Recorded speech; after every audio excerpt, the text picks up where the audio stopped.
Hello, test VK3 Alpha Papa testing. Test concluded.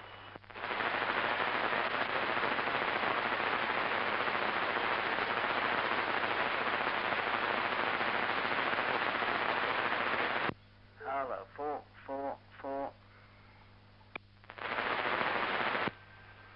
VK3EB on frequency. VK3 Bravo Quebec Mike on frequency.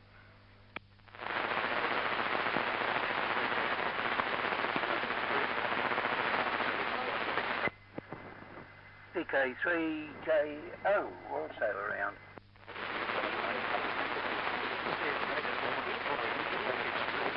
VK3AP.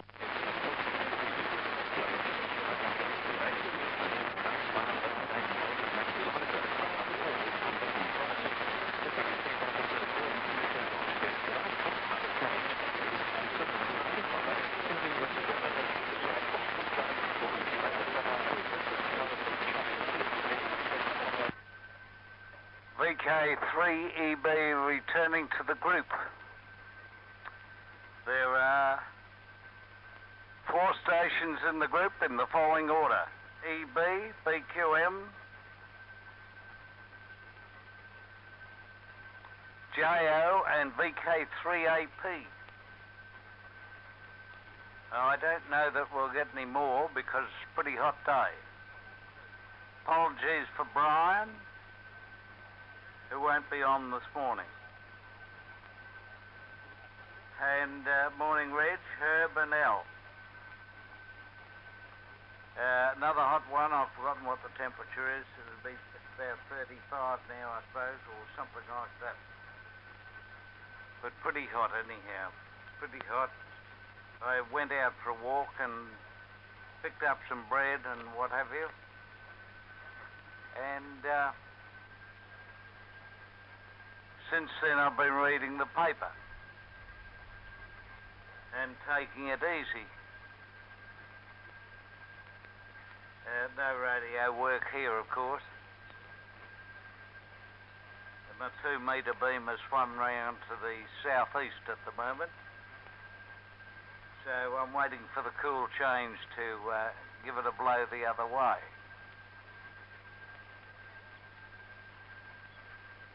Hope you're all fit and well. And whether there's any development on the whippersnipper ridge, although it's not whippersnippering weather.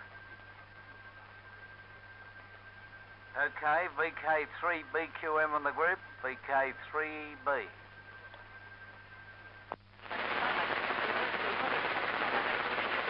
Yes, good morning to you, Jack. Good morning to Herb and also to Al. Very hot one, isn't it? Yes, be looking forward to the change. Although both Shell and I got a good night's sleep in, it knocks you just the same. I'd had a shower before I went to bed last night, so this morning I just got up and washed my hands and face and combed my hair and went out for my walk. I did the orange juice before I went. And had a drink of orange juice and then went straight out for my walk.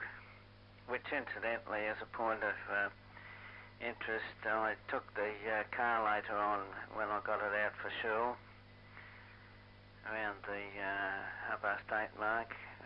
She went shopping early this morning and was back early. But I took the car as I got it out for her to do the shopping and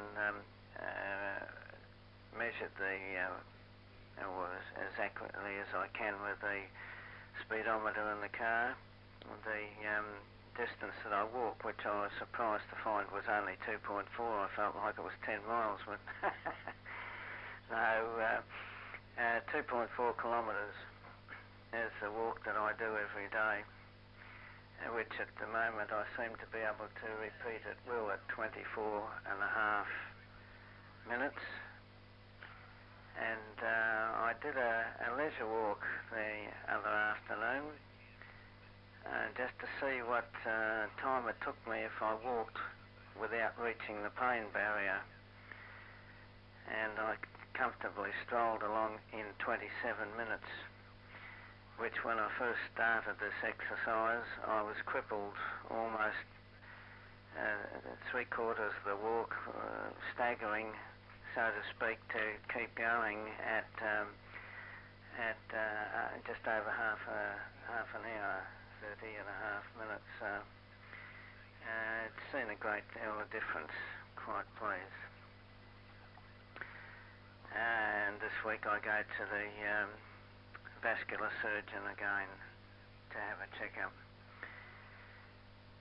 The whippersnapper you mentioned, Jack, I went over to see the chap on Friday afternoon, and he said to me, you can't do a thing about it, but wait until next Wednesday is their delivery date. The sales rep calls on Wednesdays, or next Wednesday, which is tomorrow,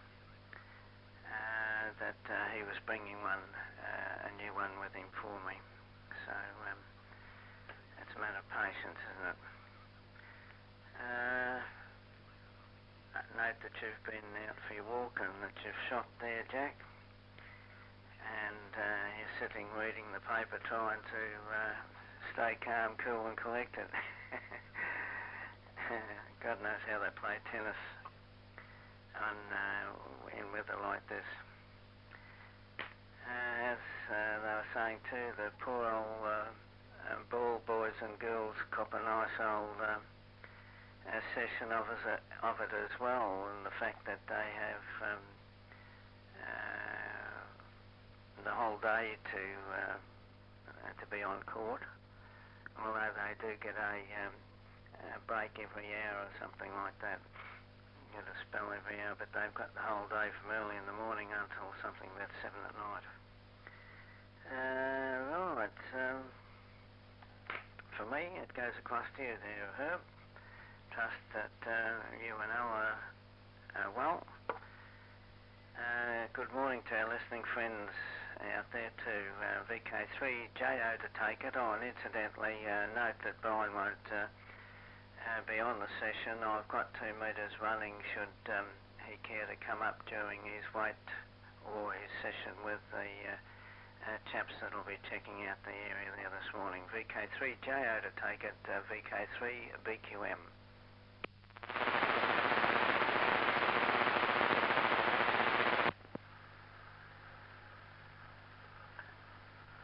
Yes, right. No other takers this morning, and good morning all. VK3JO. Excuse the noises while I turn the microphone around a little bit. Yes, good morning all. Right, good signals from everybody this morning, no trouble at all copying, so same as usual, and I hope mine should be the same. Everything appears to be about the same here. We're running about the 10 watts mark. Right, anyway, it doesn't seem to make much difference whether it goes up or varies a bit there.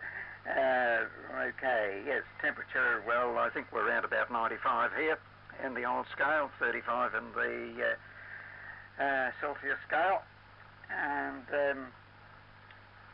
suitably undressed for the conditions. Right, so we're not too badly off, really. Okay, got the fan going, got the door open. Let's see, temperature, yes, right, covered that. Noted the walk there, Jack. Yes, I did a walk around the Wurundjeri track again this morning. Got up, I didn't have the orange juice, I was using tomato juice this time. And breakfast all over and done with, of course, when I got back. It was, I didn't measure it, of course, a little bit shorter than the one I did yesterday. Different path in the same area, not quite so long. Right, so didn't put the timer on it or anything like that, and wasn't pushing myself, but still kept the circulation going, so all to the good, we hope. Note the 2 metre beam also now out of position. Yes, well, your signal 2 metres this morning. I did have the set running, and it was still down around about at the strength 1. Actually, I'm using the original IC22 this morning. The other one I had been using I had left it running well, as I quite often do, just in case anybody should come up and give me a call. Has happened in the past. And I noticed late in the afternoon, that it was quite hot. And, of course, the temperature was hot, but the set does seem to have a tendency to warm up a bit more so than the other one. So I swapped them over, and I'm back on the original IC22 at the moment. I thought, that doesn't seem to get so hot. Of course, the combination of the thing running there, and it doesn't appear to be drawing an excessive current, so at least I don't think so. I must take a more careful note of it and to see whether it does draw a bit more than this one. Got a meter in both of them, really. Anyway, that was just sort of incidental. And Reg, good to hear that walk of yours is making such an improvement. And note the comparative distance. Yes, yes, it feels quite a long way, doesn't it, when you really measure it out like that? But still, 2.4 k's is. Well, it's about a mile and a half? Not quite, perhaps, but anyway, I'm not sure. I'm not going to work it out. It's only guesswork. So, you're doing quite well anyhow. What else have I noticed there? Oh, the whippersnipper business, right? Oh, well, that's well, at least you're getting some action there. And comments about the tennis noted there too.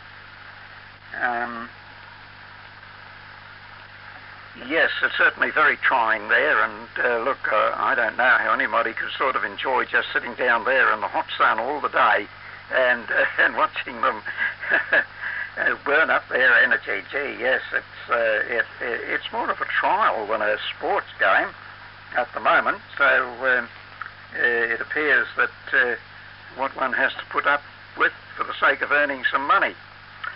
And I think that it's well worth it. But oh golly, look, it can't be enjoyable for anybody there to go running around like that in that stinking hot conditions. Certainly glad I didn't have to do it. I'm just trying to decipher some of my scribbling that I put down there. Let's see, what have I been doing? Oh, well, trying to keep cool. I suppose that goes without saying. Not very much radio-wise, more of a pottering about. Nothing done with the AR7. I want to, well, I've got that out here in this area, and the temperature does get up. Yesterday afternoon, I did notice that it was up to about 42, 43. It's no good. I've got a thing out here, and I suppose I could move it into a cooler place, but I thought I'd try and potter about with one or two other things that I've been sort of putting on hold, and in addition to doing a bit of resting. Actually, I found it very difficult to get off to sleep last night, more so than usual. So anyway, I didn't feel any of the sort of worse for it, and I did get off eventually, of course, and must have had quite a good rest that way. And I've been pottering about looking for, going through some old resistors and trying to find one. And I want to try and use different power supplies and make them adaptable for different pieces of equipment. And one thing that I'd like to get in common is to have the back biasing arrangement that the Type 3 power supply has. It means that if I can organise that, I don't necessarily have to run the equipment from that power supply. That's the receivers particularly. So I'm looking for a 500 ohm resistor that'll, it's rated in the handbook of the Type 3 set as 1.5 watts, I think. So it doesn't need to have a great deal of current carrying capacity for this particular job. but perhaps in other occasions it might require a bit more of a current carrying capacity. Anyway, I'm not worried greatly about it as long as it is capable of doing at least that. Anyway, I was looking through some old resistors there and trying to check them, and I suppose you've come across these test leads from these cheap multimeters that suddenly part company, and when you wonder why you can't get a reading when you should, that's what happens. You just pull the cord out from the probe. Okay, enough of that. Over to Al, see what he's been up to keep himself alive during this hot spell. Yes, I notice it's going to be well, later on today, and we should get a change and the forecast for cooler conditions tomorrow. And that reminds me that last night about 9:30, there was a sudden cessation of light. I don't think it lasted a second, if that. But the radio that was going, that just went silent also. And there was a bit of a pause before it came good. And then shortly after that, apparently somebody had been ringing them up and said that there had been quite a flash and a power failure, and the power was off at the cricket and at the tennis. And so on. And then later on in the news they mentioned there'd been a bit of an earth tremor. And this morning I see they were blaming the power failure. Apparently some areas were affected, of course more so than I was. It wasn't enough to really... We must have a look at the other clock and see whether it was enough for that to cease functioning. There's one that doesn't start itself. Most of them are self-started. But that other one, I must have a look at that and see whether it ceased at the hour of that temporary power failure. So I didn't notice the earthquake. I don't think they're related to the power failure. But this morning's news, they're sort of blaming the power failure on the fires out in the northern area there, Campbelltown region, I think. So anyway, half an hour, I think, before they came back at the cricket and the tennis. VK3AP in the group, VK3JO by. Yes, thanks, Herb. I've got my current down a little bit lower today, but I guess you can all copy okay. Save having to move it later. I quite agree, it's a very hot day. I don't think it's quite so hot today as it was yesterday, but I've been out in the car, not in the car, but searching the car because my second lot of antibiotics I couldn't locate anywhere, and today's the day they've got to be used. So I was very upset about that. I searched the car and I thought, where did I put them? And eventually they showed up. I found them in a little plastic bag that my wife gets a lot of blood pressure tablets and everything at the same time, and they were all mixed up in that. So all was okay. I had to have them a bit later today, but it's taken another 7 now. I've got to go before they're complete.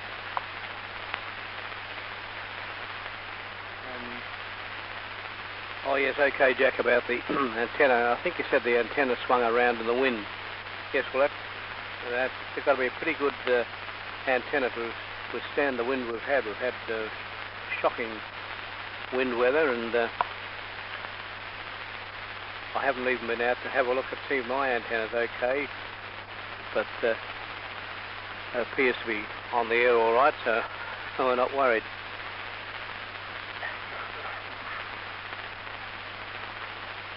And okay about getting the walk over too. Yes, that's a step in the right direction, pardon the pun. That's very good. And to you, Reg, I think you said you had a good night's sleep. Well, I did too. Well, I must admit I was in bed very, very late, or should I say early in the morning.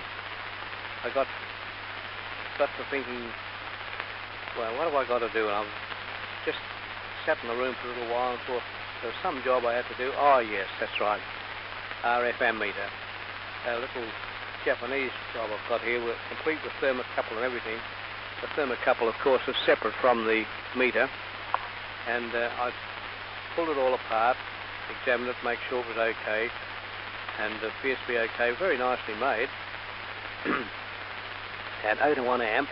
And the meter matches it because the meter serial number and the serial number on the thermocouple have to be the same. And that seems to work out all right. So 0 to 1 amp RF ammeter. I put it on the IC22S here, which I generally do if I want to check at any time, and it measured 0.4 of an amp, which is what it usually does. So I guess everything was all right. Nothing else has changed. So I was quite pleased about that. And okay, Reg, about walking 2.4 kilometres or something. Yes, I really must do something about my walking habits here too, because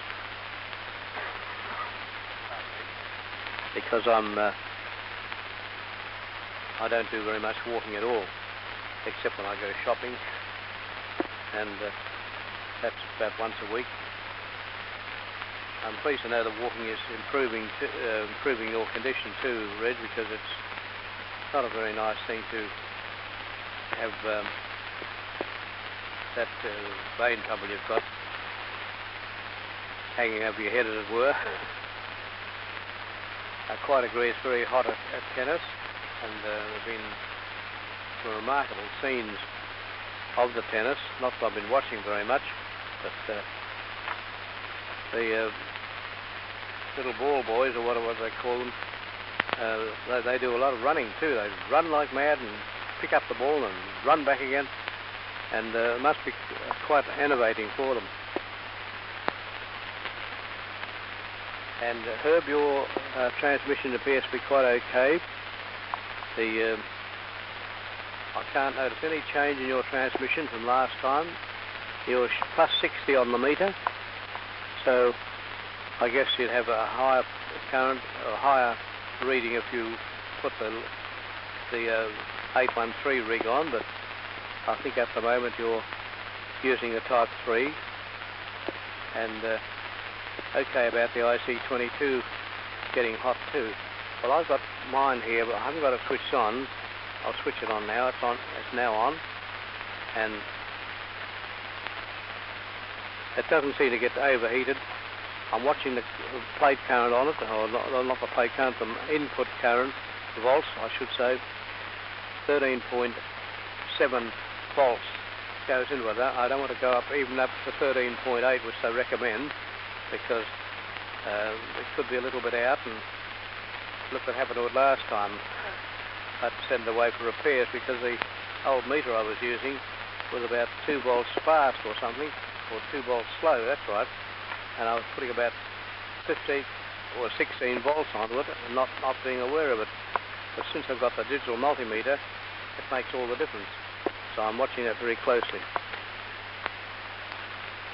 And it's good to have 2 units like that, because you can use one for monitoring, as you do, and quite good.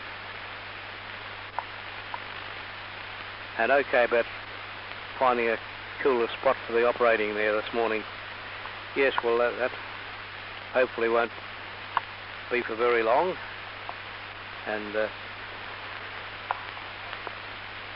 I'm not quite sure exactly where it is, but it must be quite effective anyway. And about this 500 ohm resistor, well, I've got quite a few resistors. I don't know whether I've got 500 ohms or not, but apparently you only want a 2 watt or something like that. So we'll have to see if we can get that fixed up. 500 ohm is a fairly convenient size to use. And yes, I quite agree, the lights did fail last night. It frightened the life out of us. The lights flickered, went right out, and then came back on again. Fortunately, it didn't affect the stove or any other appliance, so they seem to come right back on again. Because normally when the power fails for a minute, not a minute, a second or two, and it comes back on again, the clock on the stove diverts back to zero and starts off the cycle again. And we didn't even have to do that, we just left it as it was. And this was during the cricket. I remember, not that I was listening to the cricket, but I remember I think it was the AW News mentioned about it being a power failure there, and I reckon it would never happen again. But still, I suppose we can be forgiven for being too harsh on them, because it was very, very trying conditions. Well, I think that's all I've got for now, so I'll put it back to you, Jack, and find out anything further. So VK3EB to transmit, for the group listening, VK3AP.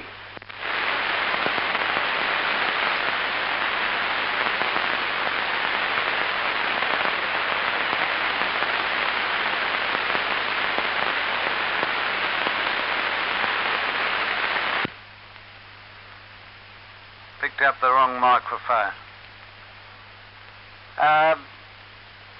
VK3B returning to the group, VK3BQM next in line. I think there's 5 fires reported in the Dandenong Ranges at the moment. One in front of the Sky High restaurant, which was just a little bit south of Jeff's place, I think. Bit south of there, so it could be, the whole place could go up there, I would think. Because with the heat as it is and the dryness of the scrub and what have you, the whole place would be tinder dry. And, you know, fairly heavily timbered too, so it could be another disaster. So we hope not, anyhow. We hope not. What's that? And you stream from Westgate Bridge? Oh, yes. Well, of course you'd be able to see. And so plenty of fires about. So I was just having a look for a jar of resistors there. Haven't been able to put my hand on them at the moment, just to see what I had, Herb, but I haven't located anything at the moment. And I've lost the jar, so that must have rolled under a chest of drawers. So I have to get down on my hands and knees and have a look. That's the score there. Okay, Reg on the whippersnapper. Getting closer. Well, that's good. I've got to get a petrol filler cap for my whippersnapper. I think my grandson may have broken it on me. I certainly wouldn't have broken it. So I've got to get to a spare part place for Black & Decker and get a new cap to go on the petrol tank. So I'll do that in due course. But I really prefer the electric one, although that's a bit old-fashioned. And actually I'm back on the ordinary head shears at the moment, doing up the side of the house, but I couldn't do any more because I'd run out of space in the little bin.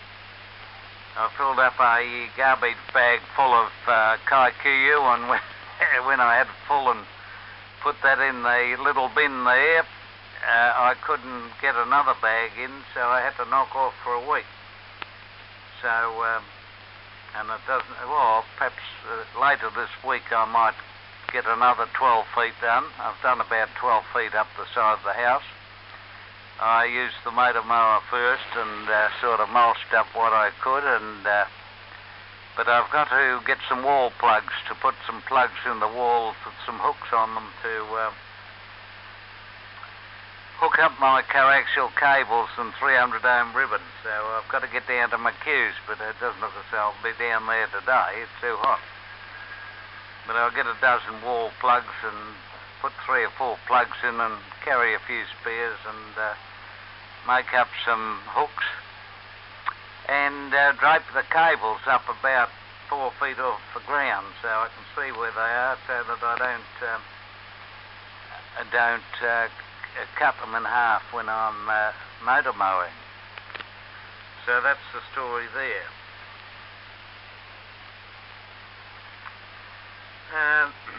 95 degrees Fahrenheit, I think you said, Herb. Well, it's probably not close to it. It will be 100 after lunch, I would think. Okay, on the walk around the block, Reg, well, by the time I complete my ablutions and so on, it's 9 o'clock before I get out. I'm shaved and showered and shampooed by the time I go out. And I don't go out just on a breeze. Actually, the flies would kill me if I went out without having a proper shower and so on. The flies are very bad at the moment. I have got some fly repellent that I used to have in my golf bag. And I must have a look for it there and put that on of a morning when I go out. So the flies don't knock me about. They get under my glasses and so on, and they're a proper pill. So we'll do that in due course. Reg about 20 over 9, Herb 10 over 9, and Al is 5 over 9 this morning. So all coming through okay, although not bumper signals, not by any means. Okay, Al, on your lack of exercise, it's a wonder you don't run into more trouble not exercising at all and keeping the blood circulating there. I only go because I have to, not because I'm mad about walking or anything, so, but I prefer it when it's cooler. Okay, well that cuts me out, I think. So I'll put it back to Reg and you carry on, Reg. So VK3, BQM and the group, VK3B. Jack, I'll get a break off you before you walk away from the set. I seem to remember it was 4 miles an hour. It was a routine march during the Army Air Force days. Is that correct, Blake?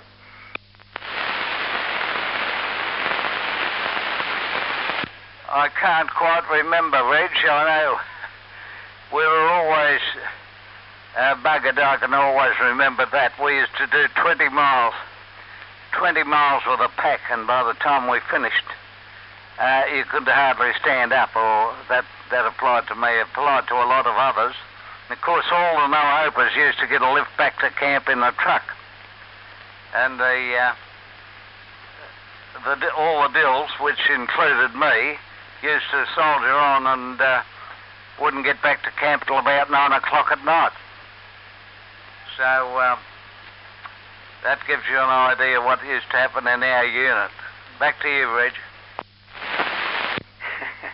Yes, thanks, Jack. Drawing a little bit more current than I normally draw on this rig. Oh, it's not much more, but you notice the differences. Yeah, while I was thinking of it, it struck me talking to, mentioning with Herb answering me there about walking and that and also Brian said something on 2 meters that made me stop and think, and I just checked. I've got a little list of tables on the back of one of my info pads here, that little booklet that I keep with my calculator and different what's names, Ohms, not so much Ohm's law, but all the different tables and that in it, working out matching coaxes and different things like that. And on the back of it, I've got it marked out as meters, kilometres, gallons, and all the rest of it. Anyway, I've got 1 kilometre equals 0.62137 miles, so I just quickly grabbed the calculator there, and my 2.4 kilometres works out at near enough to 2 or 3 steps behind 1.5 miles, and I'm doing that in 24 and a half, 25 minutes. So, and I was thinking, jeepers, that's funny. It was 4 miles an hour. I'm sure we used to consider as being marching pace in the Air Force. So I'm not doing too bad at all looking at that. Doing, for an hour I'm doing 3 kilometres, and they used to do 4 an hour, so that's, you know, it doesn't sound too bad when you look at it that way. I noticed that I'm actually passing people in the street, so when I first started off, the only one I passed was an 80-year-old woman on crutches. Oh, gee, there you go. That is, of course, once I run out of the blood supply in my leg. After about the first 3 minutes of walking, it hits. Right, let's see now. 500 ohms shouldn't be easy to find. I'm sure I can come up with a pair of 1Ks that are at 2 watts apiece or thereabouts, or that. Yell out if you are stuck anyway, Herb, but 500 ohms should be easy to sort out in resistors.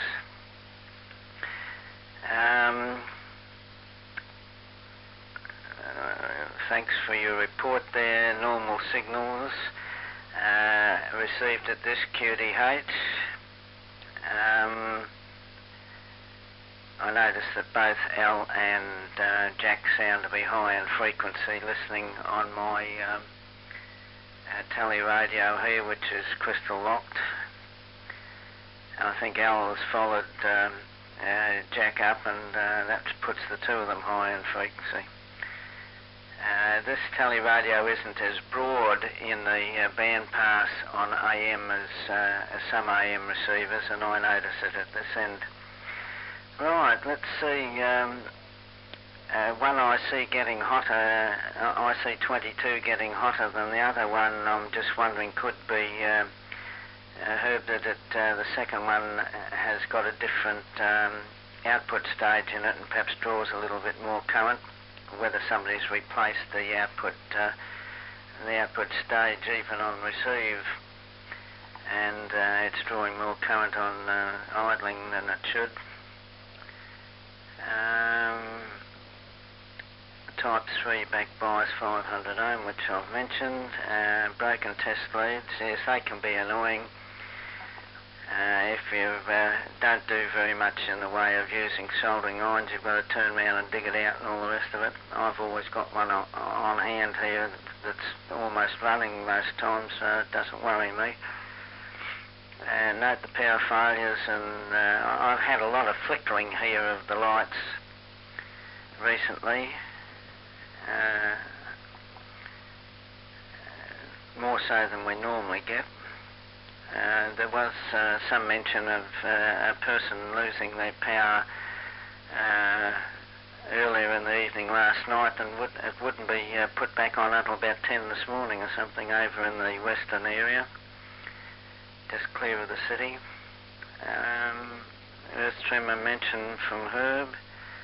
I didn't feel anything here, but I often wonder that sometimes that I do feel it, and then I say to myself, oh, it's a heavy truck going along Warrigal Road, perhaps, that I can feel. But that's funny. I often, laying in bed in the still of the night, feel that I can hear and feel slight tremors, which of course is stupid, I suppose.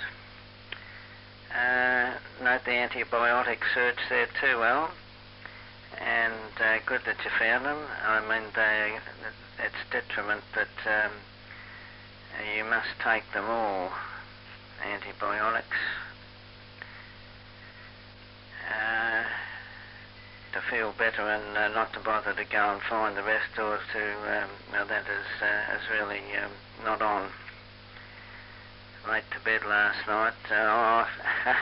I can lay down any time through the day, even this sort of weather, Al. Cheryl's laying down just reading at the moment, and I've hit the bed 2 or 3 times during the morning for 10 minutes at a time. That just relaxed. cooled down. I've had the hose running and shifting it and a few things. Note the RFM meter there, 0 to 1, that's a good size, 2L. And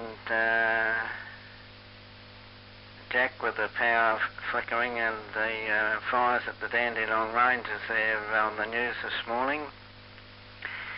Yes, Jeff's place, although it has been burnt down, it certainly wouldn't last long if there was a fire up through the ranges in that area.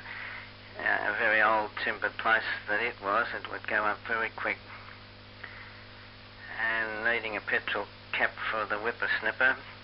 Yes, they've got a breather hole, and a one-way breather hole system on those petrol caps, so you need to put the proper cap on, otherwise it won't breathe air and you shut your petrol off, which you already understand, I'm sure.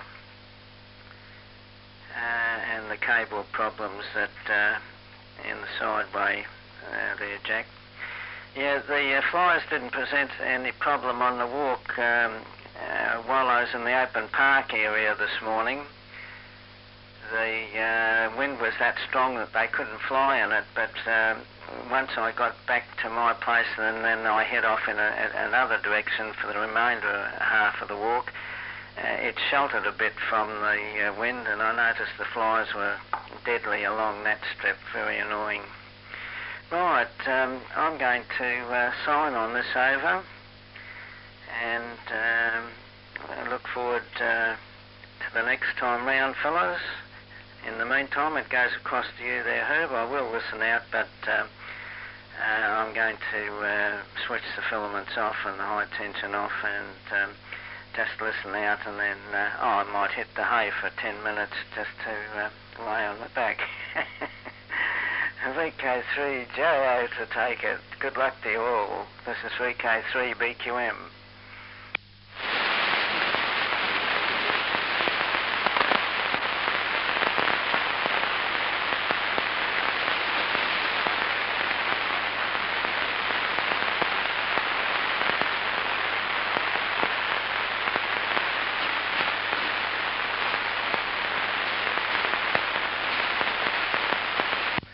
No Herb returning.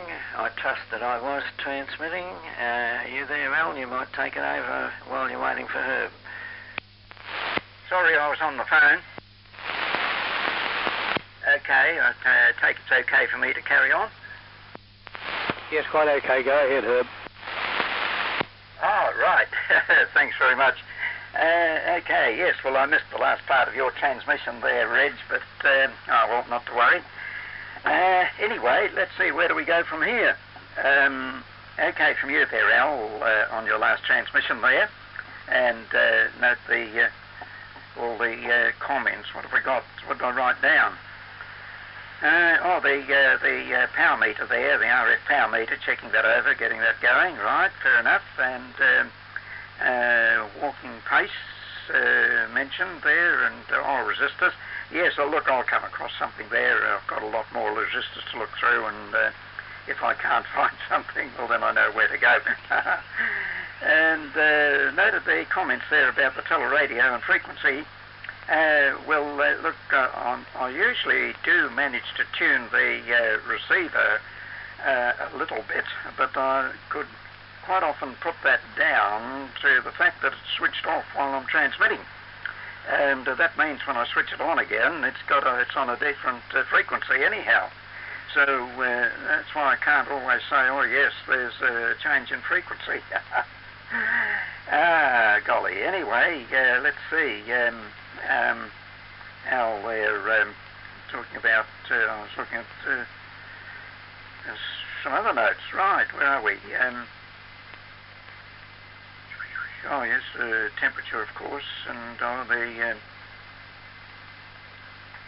looking for the tablets. Right, the late night there, the RF ammeter. Yes, well, the current through the IC22 set appears to be much about the same on receive. It's running about 100 milliamps, and both of them appear to be running about the same. Although there's a different meter on each of them, and if there's any sort of variation there, well, that might account for it. But yes, it just struck me that I had noticed before that the one that I normally use doesn't seem to get as hot as that other one. Anyway, I don't think it's going to burst into flames, but but when it gets a bit it was almost too hot to touch, you know. It seemed to be too hot, much hotter than it should be. Right. Thanks for the signal report. Note your comments there about the volts and that, and power laps, etc. there, Al. And back to Jack there. The fires. Yes, up there in the Dandenongs. Yes, well, Jack's, or rather Jeff's place, that was burnt down up there some time ago. I guess the people that bought the thing reckoned that was the cheapest way to do something about it. I don't know, of course, but that was burned down some time ago, and actually he's south of the TV towers. Although there's one there that would be might be a little bit south of him there. Right. Anyway, note that, and we were talking about something from Black and Decker. Oh, that's a cap or something. Yes, petrol cap, right. Weeds down there to attack, and gar bags getting full, and the wheelie bin getting full, and mounting those cables, get them up out of the way. Probably a good idea, but anyway, thanks for the signal report. I see that we're a bit, we've lost 5 dB from what the normal thing was, and even yesterday we'd lost 3 dB from the normal, but everything appears to be the same here. Yes, and let's see, Reg, right, yes. Walking pace, well look, it's interesting about that, because Jack, of course, has had more recent experience than that than I've had. It reminded me, of course, in the early days when we had the compulsory military training cadet forces. I don't know whether you were ever involved in that, but it was compulsory for a while. And it was only when the National Party government got tossed out and the Labor government got in that they wiped that out. But on my time spent with the foot sloggers, as we were called, the infantry, there was a drill hall not far away from where we lived, and we used to have to go to there. And on occasional, I don't think it was every Saturday, but some Saturdays were taken for a march around the different suburban streets. I don't know exactly how long it went for, but anyway, that was part of the drill. And then there was one camp that I was at up in the Seymour area, and we had to march from the Seymour railway station to the campsite along the road, and of course there's various exercises there, including marching around to different places. But I can't remember exactly whether we had a set time for it or not. I've just sort of regarded that, well, with a good walk, if you can do a mile in 20 minutes, you're doing okay. So anyway, I haven't bothered timing myself with any of the walking that I do, but I think it's probably a good idea to keep the legs mobile, and I often wonder whether I might be in trouble with those. Anyway, let's see. The phone call. Young friend ringing. Would I have a power transformer? Well, it turns out that he wants a power transformer to supply a car fridge. And, of course, he doesn't know the power consumption of a car fridge, a caravan fridge, sort of fridge that one would have in a caravan, but could operate 12-volt DC. So, of course, he's going to want, in addition to a power transformer, a rectifier. So I don't know if there was no wattage mentioned on the... I got him to have a look there, see if he could give me a wattage requirement.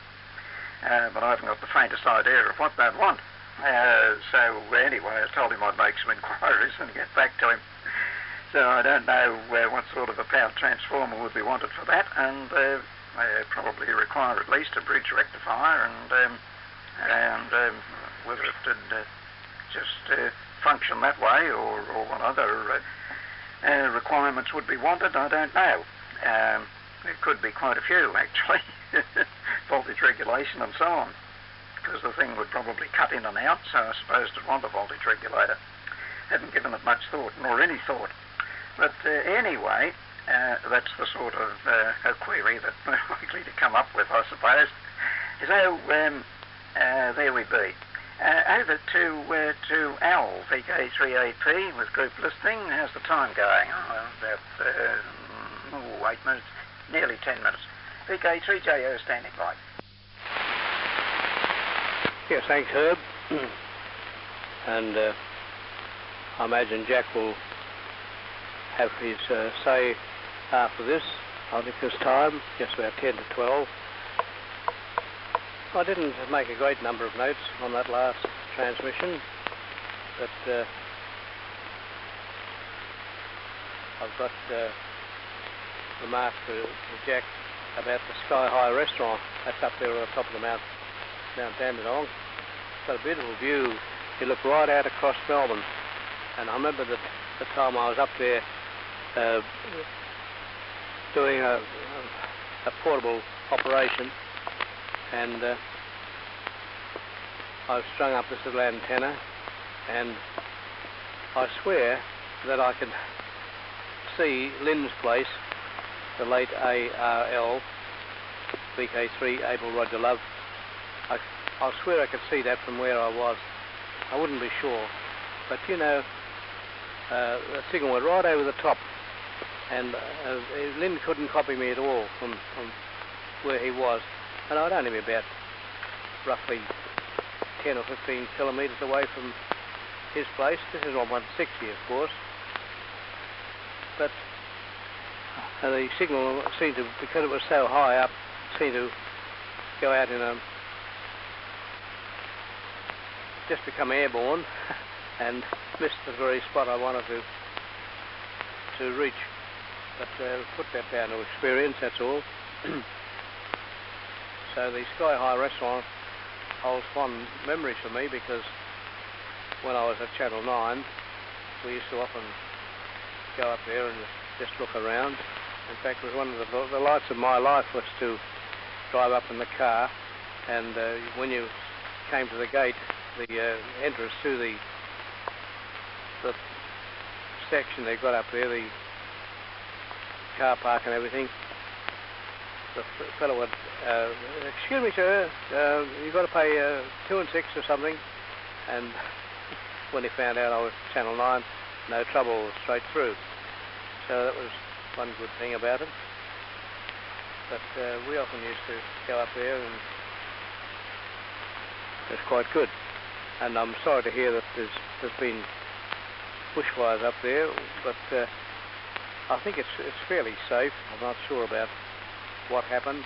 I haven't heard the news this morning at all. I hope everything's all right. Okay, Reg, about 1.5 miles walking and being late to bed at night. Well, I think that's late to bed applies to me. It was well after 2 o'clock when I finally hit the sack, because when you get stuck into these little projects or little things like that, and you have to pull things apart, I took the meter and everything out and examined it, and it was during the war that this Japanese equipment became available. I won't say how, but it was quite a compact little unit, and I must try it on other meter shunts, thermocouples, and just find out what the difference is with them, because each one is very carefully marked and labelled, and a lot of Japanese writing on it, of course, which is quite good. And test meter leads, yes, well, that's the bane of my life.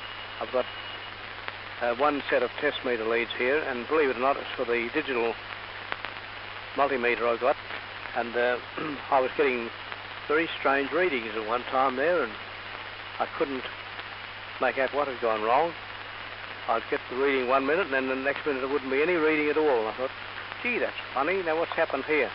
And I found the trouble all right. With just the little flexible lead that plugs into the meter had come adrift. Well, I've screwed it back. I've put it back now, and put a little bit of araldite on the tip, and theoretically it should work. And okay, Herbert, you're walking in the services too? Yes, I had my time of that when I was in the Air Force, and we used to walk right out of the camp altogether and right up in the, well, not up in the hills, but some flat area along the road there, and then it was reasonably fine weather, and we just we take it easy then for the rest of the day, but well, I suppose we did our walk, which was the main thing. Well, that's about 4 minutes to 12 now, or something like that. So I'll put it over to you now, Jack, and leave you say your farewells and that, which you usually do at this time. And I don't think there's anything else here now either. So I'll put it over to you now. VK3EB to transmit for the group listening, VK3AP.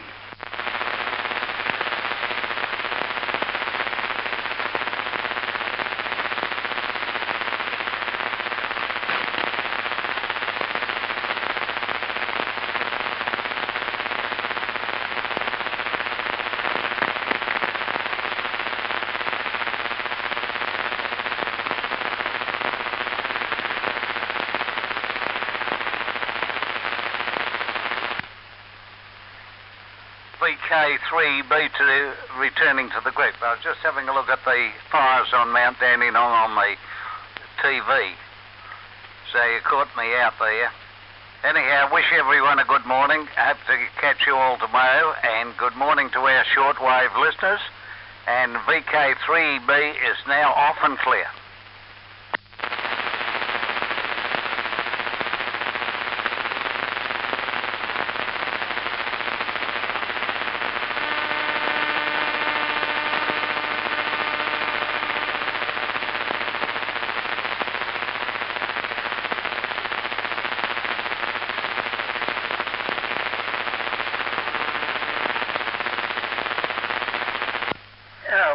As though it looks very much as though we're all watching fires on Mount Dandenong per medium of TV. Well, I'm not anyway, but perhaps Reg is too.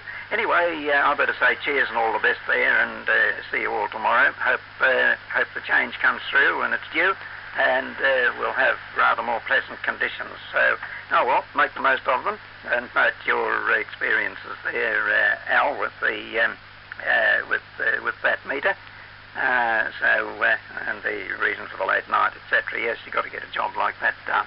So I'll say cheers, all the best, and I'll just listen for a few moments in case Reg might be caught on the phone or something. So see you tomorrow. VK3JO concluding with the group and listening before closing. Cheers all. Okay, Herb, and your signal is quite good at the moment. I'm getting you plus 60, even though I think you're only using a type 3. But that's quite good. And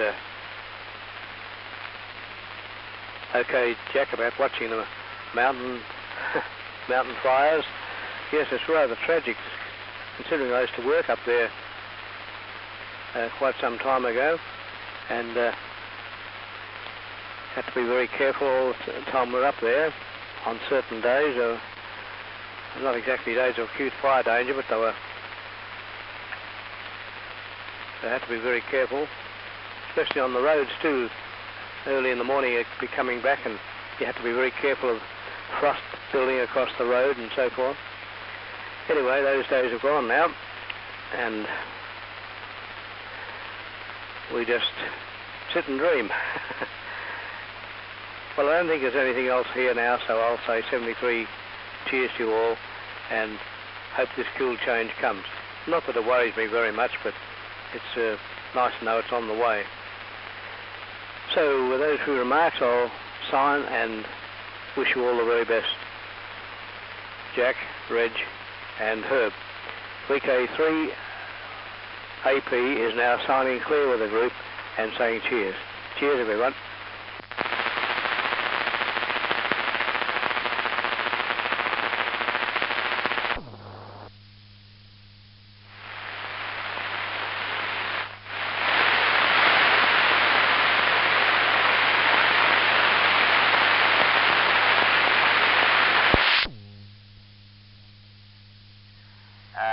Metre beam has swung round to the east and I'm putting out quite a good signal again. It was at southeast, so I didn't have to get the stills out, and it's just pointing the right way with a cool change. So let's hope it stays that way for a week or so. So that's the story there. Okay, Herb, put it to you and see what you've been up to, whether you had a good night or not. And the best night I've had anyhow last night, but of course it was aided artificially, which is not the same. So VK3JO and the group VK3EB.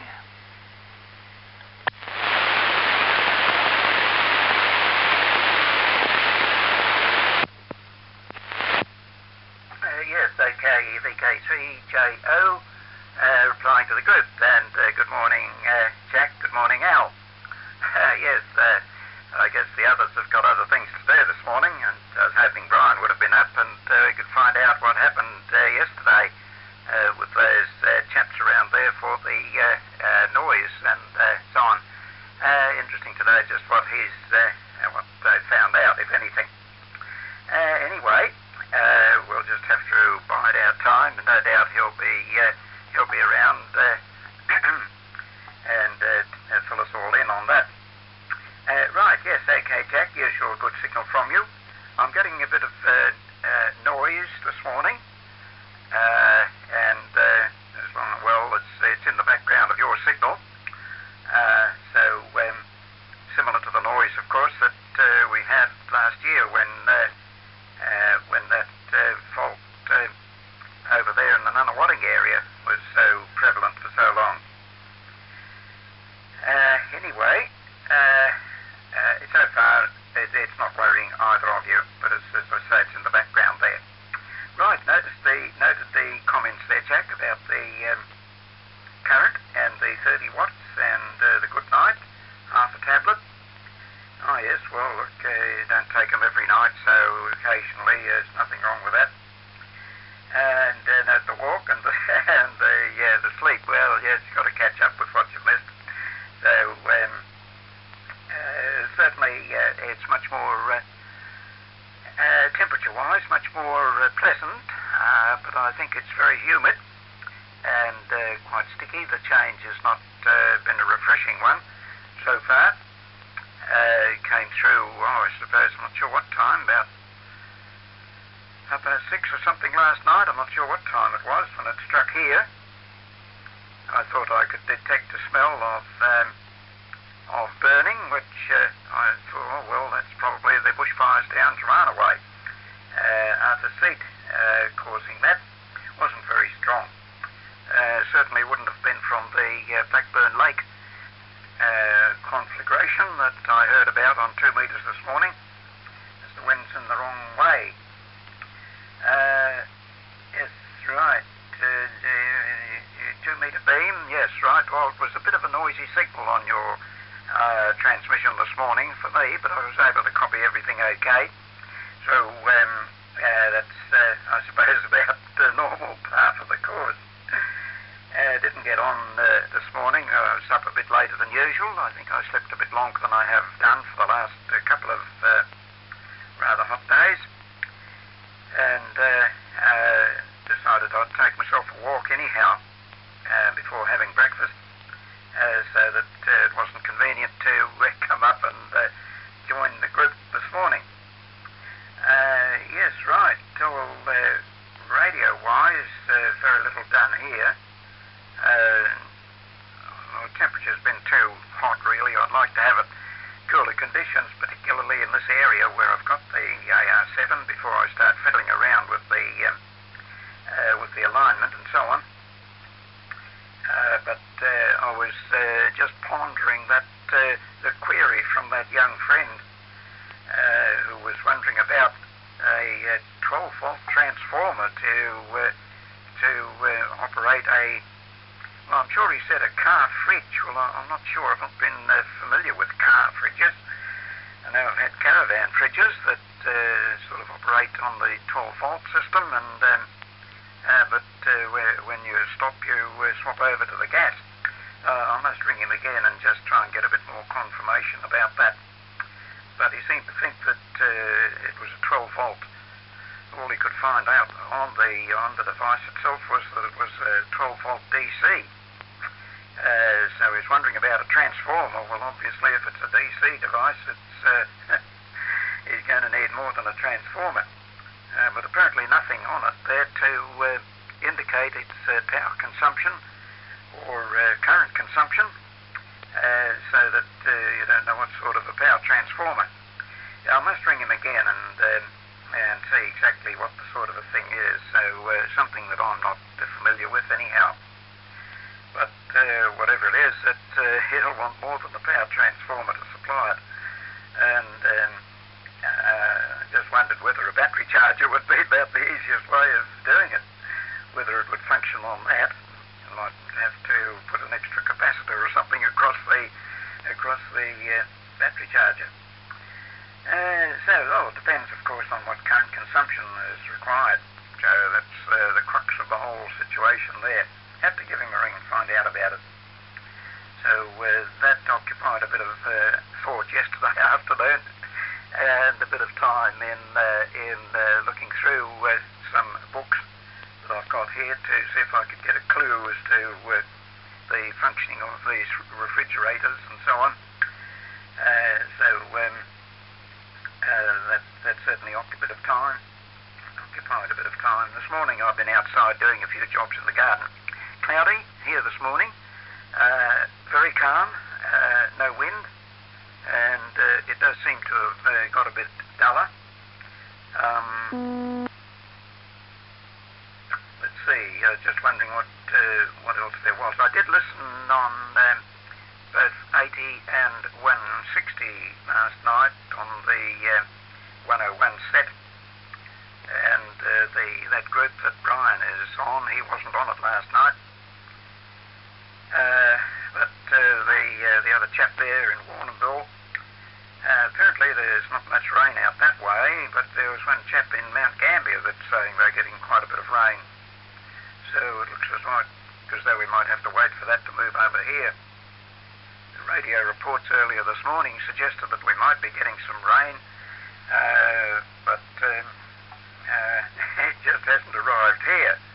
Although there was one report that indicated that the rain down at the Arthur Seat area, and apparently quelled the bushfire problem in that area.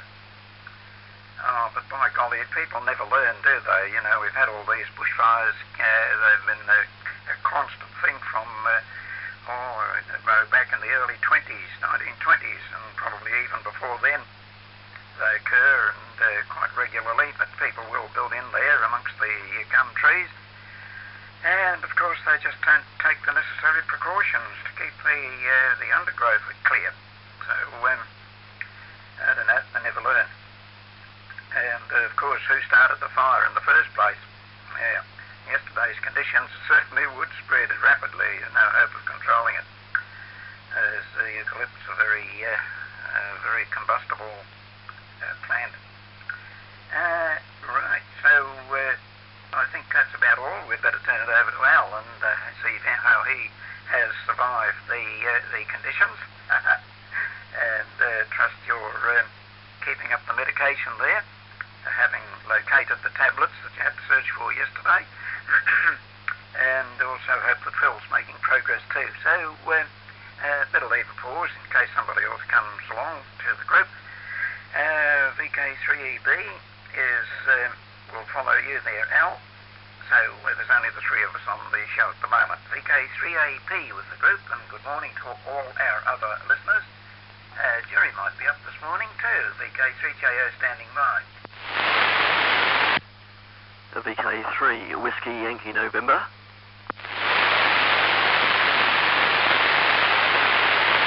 Yes, thanks, Brian. Received you here okay. And morning, Jack and Herb, in that order. And nice to hear you up here too. This is VK3AP. And I didn't make many notes on the last over. I was very interested in what was going on, particularly Jack having 30 watts input and listening on 2 meters as well.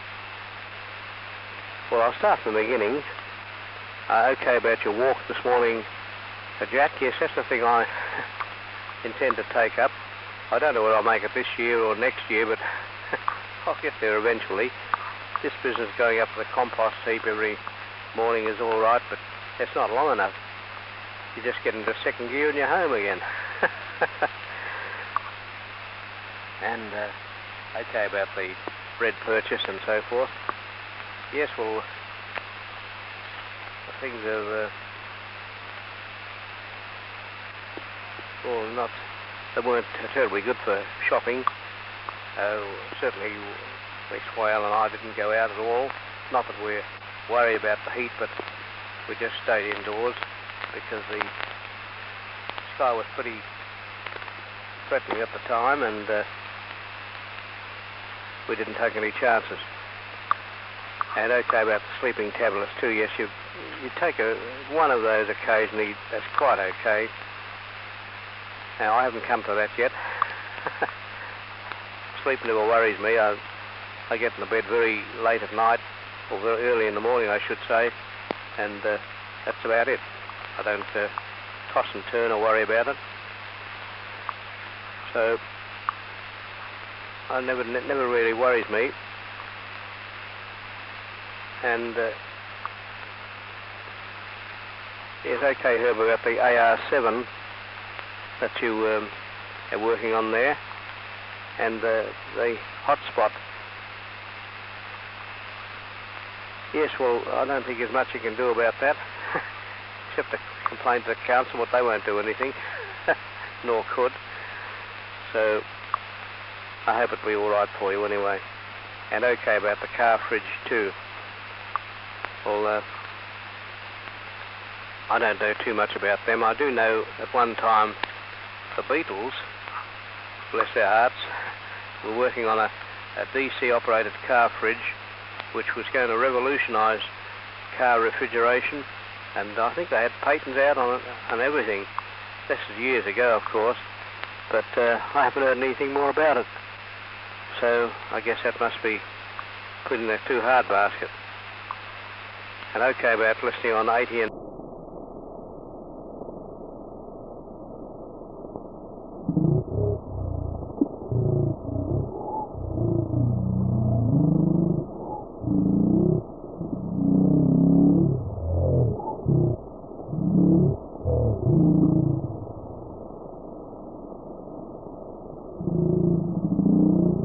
I listen on 2 meters, mostly channel 2, that's the Dandenong repeater, Mount Dandenong, and I heard quite a bit of activity going on there, but there was no point in me breaking in because that wouldn't have done any good anyway. But I've kept a watch on it all the time, and that's about my activities. I listen on Geelong repeater too. That's what I have channel 8 here, and I heard a bit of activity going on there too, but nothing much to worry about. And okay, about the gum trees. I've put gums down. I don't know what that's all about, but I think it's they're not. I don't think we're very concerned about them. I've gone right off gum trees altogether now, seeing they've smashed my aerial and smashed the apricot tree we had. So they're no friends of mine now, and they're very, very inflammable, as you can witness by the events of last night. They go up like a hurricane lamp, I was going to say. Well, I'll call Brian in if you like, Jack, and find out what Brian's been doing, and then Brian can put it back to you. So VK3WYN to transmit, with the group listening VK3AP. VK3ABS listening also. Yes, Al. Jack, will I take it there, Jack? Break?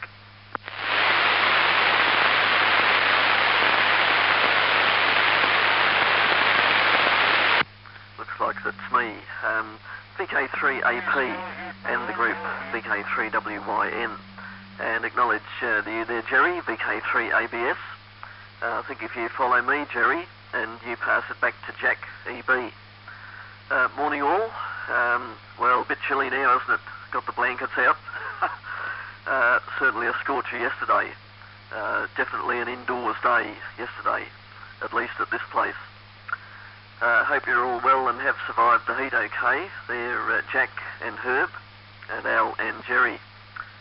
Was not on 160 metres or any other frequencies yesterday, and this is the first contact this morning. Haven't been on 2 metres this morning. I've caught the tail end of your over, Herb.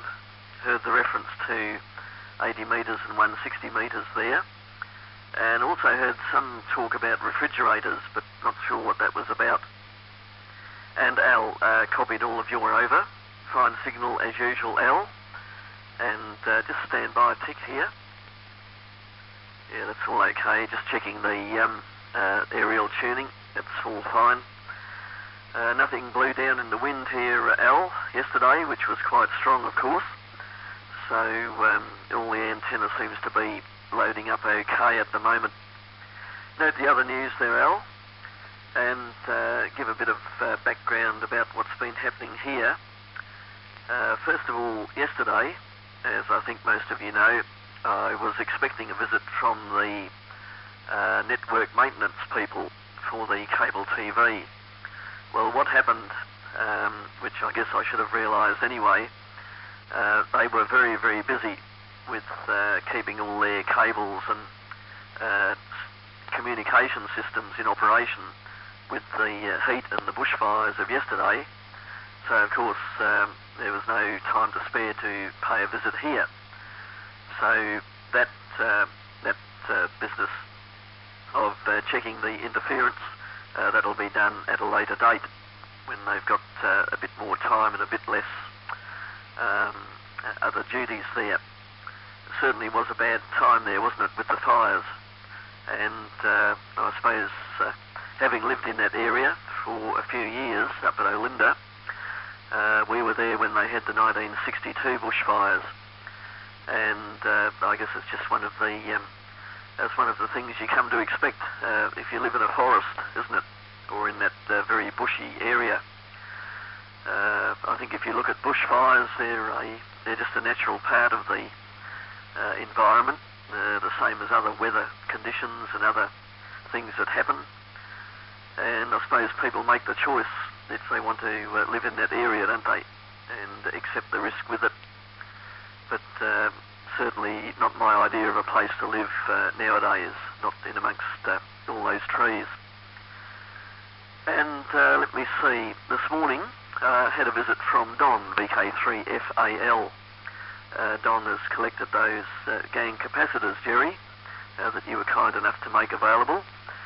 So Don was here for about an hour, had a good look around the place, and I saw a couple of looks of amazement there when he saw various heaps of bits and pieces. So most of you who've been here will know what I mean. And that was a very pleasant visit, of course, and Don is a bit more experienced on the computer than I am, so he was giving me a few pointers there. on the old XT computer here. Running the usual 25 watts from the telly radio, and as I mentioned before, the antenna has not blown down in all that strong wind. I think Jerry you had a bit of a problem there with antennas, so we might hear about that. I'll pass it to you there, Jerry. VK3 ABS and the group VK3 WYN. Yes, fine, Brian. I'll make a circuit adjustment here. It's all right, that'll do. I just replaced the antenna and thought I'd pop on, see what it was about. Got a stack up in there, but it's old wire and it's got a lot of joins in it, and it parted at one of the joins and was over on my neighbour's roof. So I gave it a pull and it came away fully, so I got it all back again. So it's back in place, but I shall have to invest in some more wire next week, and then I'll be able to put up and do just one length of wire. Need another 21 metres of it, so I'll get that and pop it up, and that should hold. That should be better then. And the spare wire up, if I can keep the shorter antennas or things like that. But all okay. Well, had a session on 2 metres this morning, but Jackie B, your signal was about a strength 6 when there was no noise, but I don't think that yours is pointing in our direction. We'll have to come down there with a couple of concrete blocks and some anchors and some guys, and we'll bury them around your yard and anchor the beam in the right place.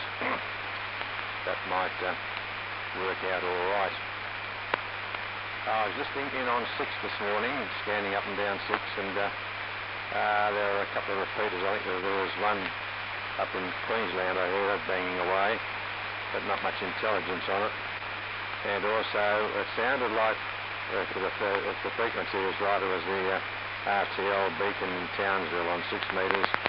And then I get down the bottom end, I could hear a Channel O station, which could be from South Australia, because advertising things in, I don't know whether Channel O is still running in South Australia, but this anyhow, they're advertising chocolates and that in Adelaide and all the rest of it. It sounded like one of these television stations that were, the ads on it were more for the younger generation. I don't know, I think it was a commercial. But anyhow, I'll have to get my book out and find out where it was. But it sounds like they mentioned frequent references to Adelaide and places like that. It might have been a country one up along the Murray there somewhere. But anyhow, 6 is showing signs of activity. 10's also, I'd heard 4's working one another on sideband down the bottom end. The Brisbane repeater is coming through quite well. And also did hear some activity on 29.6, but I was busy doing other things, so I didn't join in the proceedings. But there is activity around. I suppose that's due to the fuel change and things, but I didn't hear any beacons on 10 metres at all. But I did hear this beacon on 6 metres down the bottom end, 50.087, I think, or something like that. The frequency sounded like it was a continual carrier, but checking the frequency, it was the one I got marked here for Townsville, so there we are. But otherwise, not much else to do. It looks like it's clouding over here. I do hope we got to get a bit of rain. Honor and I just cleaned up all our covers we had over our vegetables and stuff. We're out yesterday putting up the covers and that, and the wind had blown them down, so I went mad with some stakes and some wire and some rope, and we made sure that they didn't blow off this time. So now we've taken them all down, and the vegetables look very healthy. They didn't get burnt or anything. So it was worth the effort in the heat doing the job of covering them all up. So you have to keep the cover clear of the leaves and that, because the sun can still burn through the thing, but it gave them a bit of shade. So they all look very fine this morning and growing well without being burnt off yesterday. So it was worth all the effort. So there we are. Anyhow, I'll put it over to you there, Jack, in Hawthorne. and while you're doing that, I'll get on with a little job that I'm doing here. And I would like to report on the signal, see if the antenna is still doing the job, because it's shortened up a little bit by about 4 or 5 feet. So, and the tuning, of course, is different on the tuning unit. VK3 Echo Bravo in East Hawthorn, VK3 ABS in Nunawading is listening. VK3JO and the group. VK3B in East Hawthorn. I'm a bit disorganised this morning. I was trying out the forest phone again, and I was causing a lot of interference to the kitchen radio and what have you, so I haven't got a tuner in circuit. So I could have, according to the standing wave bridge, which must be in circuit, I can't remember how I had it connected up. I've got a 3-to-1 standing wave at the moment. So that's not too good, that's pretty high. The other point is that I'm using a bellon, and it might be better if I just try it. I'll put the tuner back in circuit. I've taken the tuner away, I'll put the tuner back and see if I can tune the standing wave down lower. But at the moment I'm sitting on 3-to-1. So that's far too high. If I can get it down to about 1-to-1, I'll be happy. Or 1.5-to-1. I'll compromise on that. So anyhow, I'm going okay, and there's no squeals from the kitchen at the moment. Di may not be listening intently, or she may not realise that the signal is being distorted at the moment. So I don't know what the score is there. So I may not be putting out much of a signal at all, so I won't hold it for the moment. I'll keep fiddling, but I'm just wondering why I haven't got any RF. I haven't got a reading on the RF current meter at the moment, so things may not be going very well at all. And there's nothing on the field strength meter, so I may not be transmitting. So I'll put it over to you, Herb, and you can give me a report on it if you would. A VK3JO on the group, VK3B.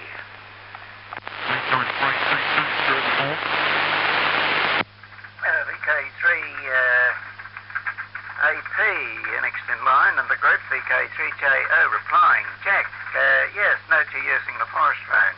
Right, well, you're coming through here not quite as strongly as you have been with the 101E that you have been using, but certainly you've got RF, or I wouldn't hear you at all. But the forest phone still has that same fault that you were plagued with before. That is, you would start off at a much lower reading, and then all of a sudden you jump up to the normal strength. But I can only assume that the reason you're not getting an indication there on your meters, possibly the high SWR might have something to do with that. So if you could get that, but even so, I can't understand why the field strength meter doesn't indicate, because you're definitely radiating, and whilst it might be down a bit on the FT101E that you've been using, it certainly there's enough radiation to put out quite a readable signal. Although, as I say, as I mentioned last time, I've got that noise, and it's a bit more prominent there than well, were you using this in the first over? Probably were, but I didn't notice that fault or jump. So anyhow, that's the report on that. Be interesting to see what all the others have. Right, good morning, Brian. Good morning, Jerry. Usual signals from you both, no problems at all. I think the aerial you've got up there, Jerry, is certainly doing a good job, and note the intention of getting the wire in one piece instead of the joints is quite a good idea. Al followed me, and note your comments there. With this car fridge business, Brian, Jerry weren't on yesterday, but had an interruption, a phone call from a young friend. Did I have a transformer, a 12-volt transformer that he could use to work a car fridge? So he doesn't realise the full implications of trying to run a DC device on AC. But I'm not sure exactly what this car fridge is myself either. Anyway, I must give him another ring and try and find out a bit more about it. I'm sure he said car fridge. I've never attempted to use a fridge on the car. Usually any fridges we've had have been in the caravan. And they, of course, run off the 12-volt car system whilst travelling, and swap over to gas when you're stationary. So I'm not sure what type of refrigeration unit it is, whether it's the compressor type or the